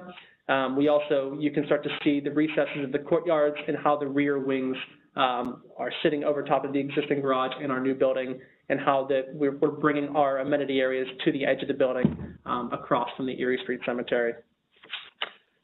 Next slide. And then just a couple high-level overviews of the site. You can see the 1060 garage with the ramp to nowhere that's existing currently, and the 1124 that's going to be raised. And the next image shows the placement of the building over that structure. So the 1124 again has been removed, and the new building is built over the 1060 with vertical connections and horizontal connections to that building to help to blend it into the new facade. Then the next couple images here are, again, just similar views, just from the Erie Court side, with the building placed in the context of the urban context of the central business district. Is that it? That's it from a design perspective, yes. Thank you. Any further comments from the audience? Commission members, any comments, recommendations? I'll move approval, Downing with the incorporation of the design review committee comments. If I may have a moment, this is Allison Henney, Manager of Architecture and Urban Design. I also administer the Downtown Flats Design Review. The city feels as though that the development team has been very proactive in terms of engaging with the city and in terms of what we like to see with the streetscape. Unfortunately, the design review didn't provide any additional comments or a clear direction in terms of what they were looking for the building details or the materiality. So we would prefer to remove that final comment about returning to DREC for final approval and to just work with city staff instead. Okay, Ms. Downey, would you be willing to amend your motion? Yes, I would, to ask that they work with city staff on the third bullet point of the design review comments with moving approval. So this would be for final approval? Yes. Okay. I move for final approval with incorporating the first two comments and working with staff on the third. Thank you. Do we have a second? I second McCray Scott. Good luck. I'm always happy to see that we repurpose our old buildings. There's a lot of embodied energy in tearing those down, and I'm glad something's happened on Bolivar, because we've been talking about it for a lot of years. Sheriff Fluker, we need to call the roll. Yes, I was going to get there. I'm Oh, sorry. I'm sorry. To make comments Apologize. before we move on. Roll call, yep, got it. please. Downing, Yes. Blucher, Yes. McCray Scott, Yes. Slife. Yes. Good luck. Mr. Chairman, just quickly, if I may, I had my hand raised. I'm sorry. Yes, Mr. McCormick. Thank you, Mr. Chair. 30 seconds, I promise. Number one, I'm committing a mortal sin here because this is across the street from my ward, not technically in my ward. So I'm speaking on an issue that's not in my ward. So forgive me, Councilman Starr, but I know Councilman Starr has been engaged with the developer. I just wanted to comment that I think this is a really exciting project for Bolivar, for the entire connectivity of this section of downtown. And just want to voice my support, my after the fact support. I know we just called roll and thank the developer and the development team for this investment in the city. This is kind of an underinvested part of downtown, and you can kind of notice its lack of connectivity between some vital areas. So just wanted to express my support and really excited about this investment. Thank you, Mr. Chair. I think Councilman McCormick's here for the next one. So is that right, Councilman? What's the next one, sir? It's mandatory referral concerning ordinance 7221 citywide. It was introduced by Councilman Brackatelli and McCormick concerning supplementing and amending various sections related to transit, residential buildings, lodging houses, etc. Mr. Chairman, I'm not going to steal the director's thunder, but I'm just going to say I support the following comments from Director Wong, and I'll leave it at that. Thank you, Councilman. On behalf of the planning staff, we would like to review some of the more technical aspects of the definitions regarding this particular ordinance. And so while we do support more legislation around this type of transient lodging, we would like to request a pause to study the zoning code just a little further before bringing it back before the commission. Thank you. So, Director Wong, are you suggesting that we don't take it off the table? That is correct. So so I need a motion. So what's the protocol here? Is there any action?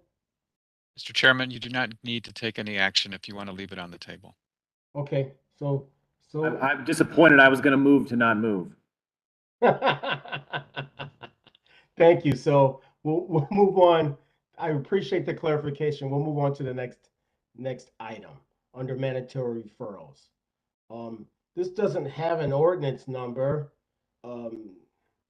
It's to establish a watercourse building setback by enacting section 357.071 relating to yards and courts to supplement codified ordinances.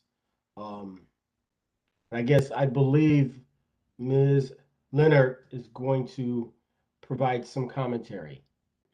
As you noted, this is a proposal to establish a watercourse building setback to our codified ordinance under yards and courts. So 357.07 is the section that we are referencing. And so the purpose is really to support and protect the Cuyahoga River and other watercourses by enhancing water quality and supporting stormwater management, and also to protect the health and safety of watercourses so they can continue to contribute meaningfully to all Clevelanders through commerce, recreation, and general well-being.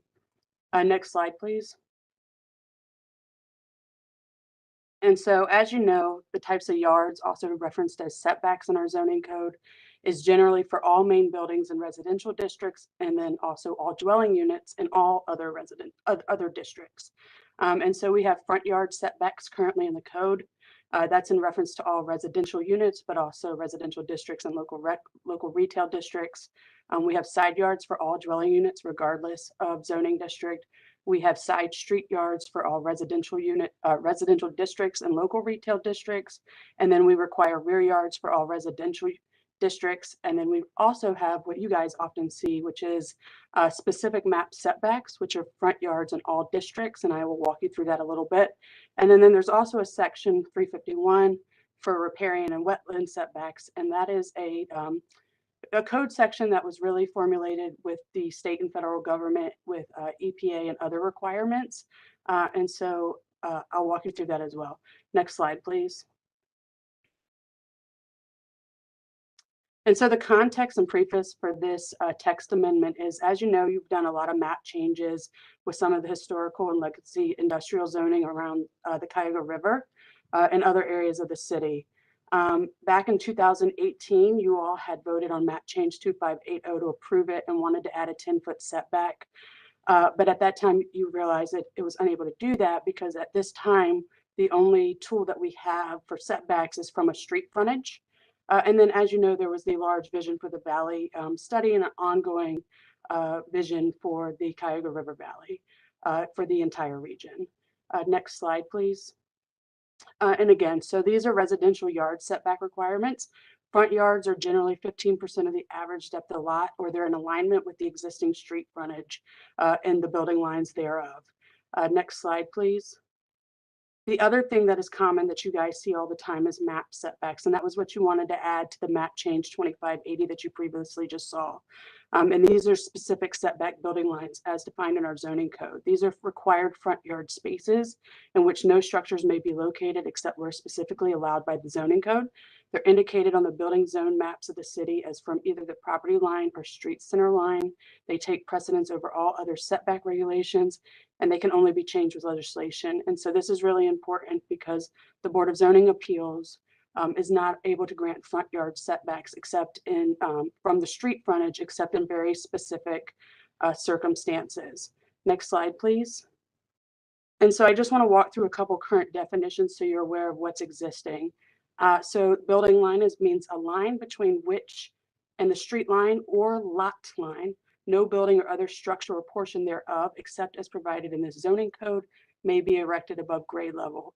The building line is considered a vertical surface intersecting the ground on such line. A setback building line means the building line back of the street line. This term would not work for this new tool that I'm about to introduce.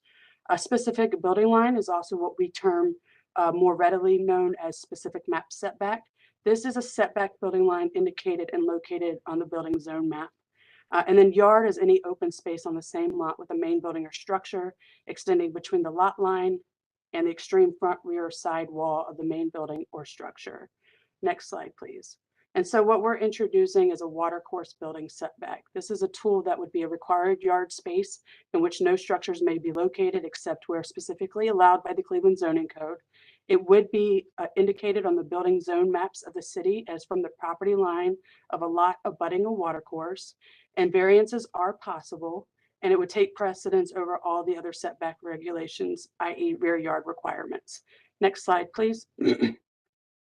And so what we're proposing is the watercourse building setback. This is a building line.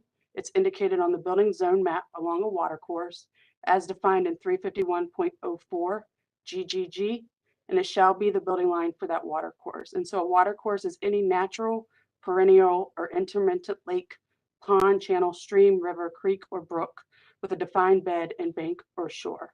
And so this is really important because this is a tool that will allow us to add a building line setback that is abutting the property line that abuts a watercourse, but it's also indicated on the building zone maps, meaning that any future, if we were to lay this setback down anywhere on the map, it would go on our building zone maps, which would require a map amendment. And so that's really important to know because at this point in time, this does not affect any property owners. This is just introducing the tool to our zoning code. Next slide, please. And so why are we doing this? We are doing this to promote equity and inclusion through greater access and connectivity while also protecting the health, safety, and welfare of all citizens of Cleveland. This will minimize the encroachment on watercourse channels and the need for costly engineering solutions by protecting structures, but it will also reduce property damage and threats to the safety of residents. It will also contribute to the scenic beauty and environment of the city by preserving the character of the community, improving quality of life, and enhancing property values. So it's really important to note that this is a tool. We are just introducing this term to be used in the future as we continue discussions between the public and the private property owners where this tool would be mapped. This is not an easement to allow public access onto private property. It is simply a tool to protect our waterfront and to ensure connectivity in the future. Thank you.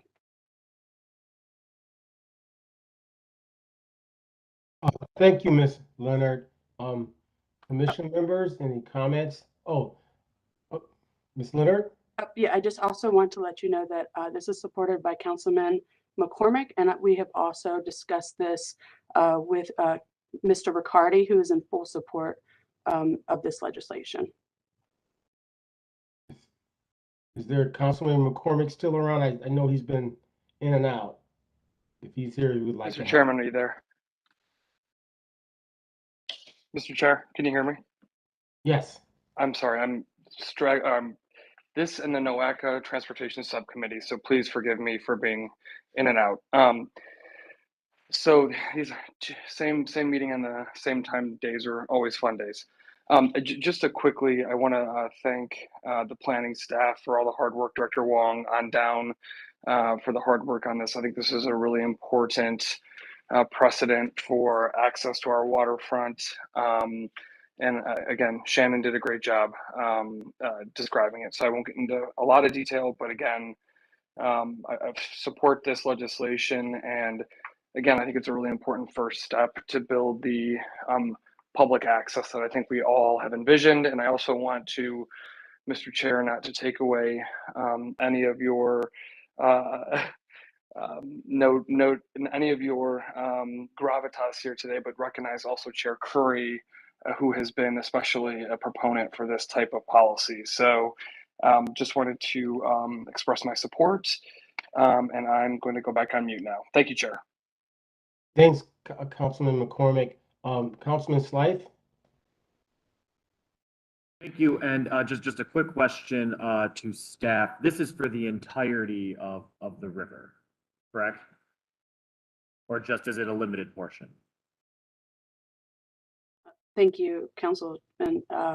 So that's a great question. So this is not for the entire river. This will be used like a regular map setback, but it'll be only for water courses. And so water courses could be for the river. It could be a portion of the river. It could be for other areas in the city that are considered water courses in the definition.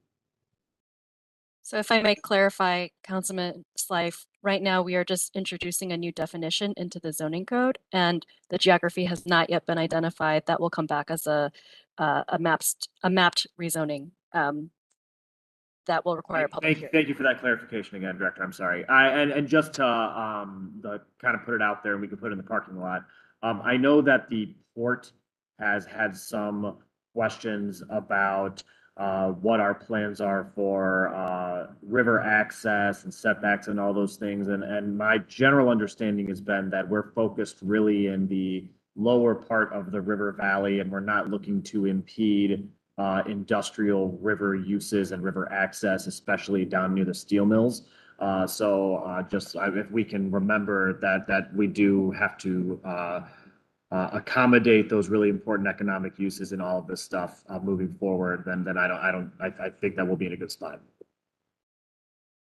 Thank you, Councilman. Speaking for Matt Moss, who has been working pretty closely with the Vision for the Valley Coalition, which does include the Port Authority, the Metro Parks, and Lofts Forward. There's been ongoing conversation regarding the nature of this related to the Vision for the Valley plan. And there is actually going to be a meeting next Wednesday, the 21st, I believe, if I got that date right, with several stakeholders along the riverfront to understand the nature of this watercourse setback. And we totally agree. We have, it's a highway for, I hate to use the word highway, but the river acts as a highway for our federal shipping channel. So we understand the economic impacts, and we're working closely with the port on that. Okay, thank you, Councilman and Director Wong, for those clarifications. This is wonderful. It's about time we start taking control. Commission members, any further comments? I move approval. Downing. I second McCray Scott. Roll call, please. Downing, Yes. Fluker, Yes. McCray Scott, Yes. Slife. Yes. Okay, thank you. There are two ordinances, 888 and 889, I believe, might require to be tabled. I could be wrong. I just want to make sure we handle this properly. So, Director Wong and/or Councilman Slife, what's your pleasure? Thank you. I do want to first check to see if there are staff from Economic Development present who want to comment on the particular project. Yes, we are present. Okay, so Director Wong, we're going to entertain comments, correct? I would like to understand the project from the perspective of economic development and then move into that Okay. executive discussion. Thank you. That's good. I was just trying to understand where we're going with this. Is this Conrad? Yes, it is. I'm sorry, Conrad Metz, yes. How are you, sir? Nice to not see you, but hear you. Yes, thank you. Thank you, yes. Please proceed. Director Wong and members of the commission for the broader understanding of this. I am the project manager, or I'm a project manager within the city's economic development department. And the first ordinance number 888 authorized the repeal of a previous ordinance 997 2021, which was passed in November of last year, relating to the tax increment financing with Project Boron, which is for the Orlando Baking Company expansion project, which is located along the Opportunity Corridor. Excuse me. That TIF agreement that was authorized in the ordinance was prior to the city having entered into chain of title for several of the parcels, which was contrary to requirements of the revised code, and therefore that ordinance had to be repealed, or is to be repealed. And also on the line with us is Kurt Updegraff, who is the Director of Development with the developer Weston, if there are any specific questions. Kurt, are you there? I'm here. Okay, Can you great. hear me? Yes. Director Wong, would you like Mr. Updegraff to continue? I look to the chair to see if he's in agreement. Sure. That is fine. I do want to let everyone know, although I can participate in these proceedings, I must abstain. So I just want to be transparent there. Thank you. Yeah, and Kurt, I don't know if you, I think Kurt was here more to answer questions than necessarily make a long presentation. Well, I can just very quickly, this site is property we recently purchased from the city of Cleveland, the red highlighted area. It's to the top of the page is Opportunity Corridor. Towards the bottom is the RTA tracks. To the left is the East 75th. To the right is East 79th. So that's to orient you. We really didn't have a project presentation. This is just for the TIF. We have a TIF approved previously for this project. It's 160,000 square foot refrigerated warehouse with Orlando Baking Company, who's located just off the page to the top, being the tenant who's going to rent this building from us, Weston Development.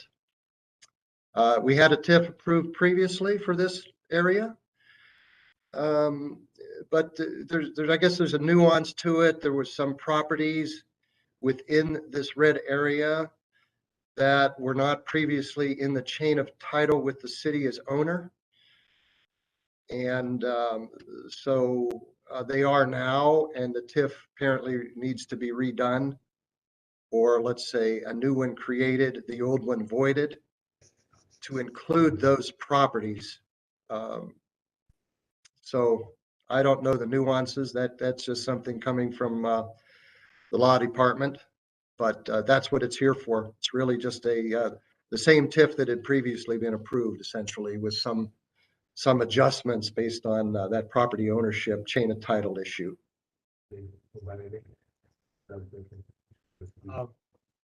Can I be heard here? Yes, Steve. Yeah, this is Steve Martinick from the City of Cleveland Law Department, and I swear to tell the truth, the whole truth, and nothing but the truth. I just want to confirm. Don't have to swear in. what Kurt just said. So basically what happened was there were some parcels that were previously owned by ODOT. We were in the process of securing title from ODOT to the city. There was a delay in that process, and the city was not in title prior to passing the original TIF ordinance. So what we need to do is to vacate or repeal that TIF ordinance and replace it with this new TIF ordinance. As Kurt has indicated, the city has now been in chain of title for the parcels involved. So this is a sort of a cleanup process, if you will. But that's the purpose for this first ordinance 888-2022. Thank you.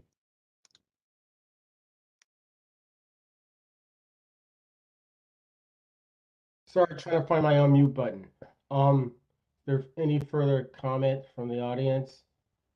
Director Wong? This is Director Huang. On behalf of the administration, as far as I understand, this project is already under construction, and so this is a process that we would encourage to move forward. And so I would like to see this be discussed at council committee. Understand that there is hesitation on behalf of the councilperson for this ward, so did want to make a note of that from the administration side.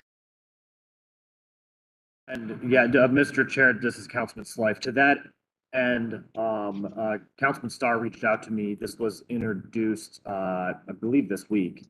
And he just hadn't been briefed on it and had some questions. This is, maybe I shouldn't insert conjecture, but perhaps the confusion, the TIF was passed in 2021 prior to him joining council. So maybe that's part of the lost information here. So he had asked that this ordinance as well as the next ordinance both be tabled so that staff could outreach to him. So I'll make that motion to table at his request, and if there's a second, we'll move that direction, I suppose. And I'll second that, Councilman Slife, to table. Roll call, please. Downing, Yes. Blucher, Abstain. McCray Scott, Yes. Slife. Yes. Thank you. Moving on to ordinance 889-2022, authorizing the commissioner purchases and supplies to sell city-owned property no longer needed for the city's public use located at Lexington Avenue to Burton Belcar Corp. Director Wong, do you want to entertain commentary on this before we call the motion? I think it would be helpful just to understand what this is proposing, and then as Councilman Slife mentioned, Councilman Starr shares a similar concern around this ordinance. So is Chief Epstein, I think he's listed here, is he here to speak on behalf of the city? This is Conrad. I don't believe he was going to be able to join us this morning. I believe he was relying upon me to, this is Steve Martinek from Law, to respond to any questions on this. I understand that the ordinance itself and consideration will be tabled, but the essence of this second ordinance is to authorize the city to transfer 3 parcels of property in sort of settlement, if you will, of there is one property owner not in the phase 1 part of this project, but in the phase 2 part of the project. There is a what we refer to as the holdout parcel, someone who needed to be there needed to be a settlement of his property rights. He is receiving some monetary consideration and 3 parcels of land outside of this area. And the second ordinance authorizes the city to transfer those parcels of land to a private individual, Charles Rocco, who is the owner of a parcel that is sort of vital to phase 2 of this Project Boron development. And so that's what the purpose of the second ordinance is. But again, I understand that this is that both of these ordinances are being tabled, but that is the background on it. Thank you. Thank you, Mr. Martinet. Any, I'll move to, Mr. Chair, to table this item as well. And I believe, not knowing off the top of my head, I know East 78th is in Ward 5, but this one in front of us on Lexington might be in Ward 7. So I there believe might it is. be a need to outreach to Councilwoman House as well. Okay, thank you. I agree. I was having issues. There's just more than one Lexington Avenue in Cleveland. I'll second the motion. Roll call, please. Downing, Yes. Fluker, Yes. McCray Scott, Yes. Slife. Yes. Okay. We're in the final stretch here, commission members. We had 5 administrative approvals. I'm just going to read through these real quickly. There's ordinance number 875, changing area use districts on Barbara Avenue. Ordinance 876, again changing use and area districts land on Carr Avenue. Ordinance 877, changing the use and area districts of parcels of land on Sackett Road to Woodbridge. Ordinance 881, approving the addition of property at 2202224 East 70th Street. And ordinance number 891, authorizing the Director of Economic Development to enter into a UDAG loan agreement with FMCFP LLC. I'll move approval. Downing. I second McCray Scott. Roll call, please. Downing, Yes. Fluker, Yes. McCray Scott, Yes. Slife. Commission member Scott, you had your hand up. Is that you want to offer some commentary? Okay, thank you. Motion carries. We're at director's report, I believe. That's correct. Thank you all for joining us this morning. First of all, I do want to recognize that Councilman Slife is officially named member of the Planning Commission. I think there was a pro tempore thing that from 2020 or 2021 that Councilman Griffin sent in a letter. So you're official, Councilman Slife. Welcome. Hooray. Wow. Hooray. You mean we had a chance? We had a chance to change it and we didn't know that? Oh my gosh. Oh It was a pleasure to temporarily serve. But Charles, now you're considered the rogue commission member, right? Or at least no longer. I think so. Right. And so thank you, Councilman Griffin, for cleaning up that factor. Wanted to jump right into the director's report related to upcoming presentations. So as you recall, Sherwin-Williams came before us earlier this summer to present their final signage as well as final lighting. They are now ready to present to a joint commission the landscape and streetscape presentation.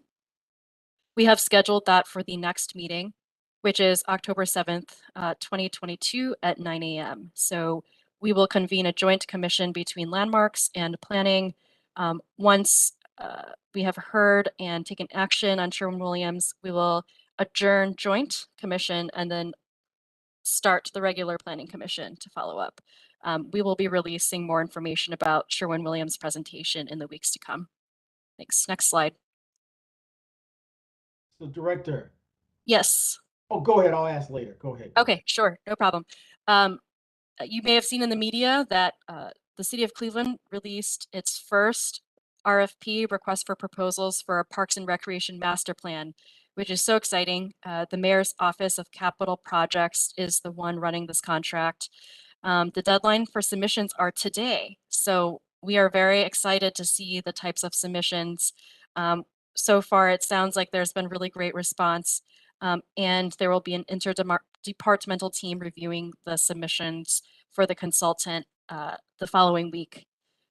In October, MOCAP's staff member Jay Rauschenbach, who is overseeing the parks planning efforts, will present an informational update about this RFP, the selected consultant team, if we have it by then, and then also a new tool via GIS about parks and recreation. So we are looking forward to hearing more from him as we do this sort of cross-departmental report out.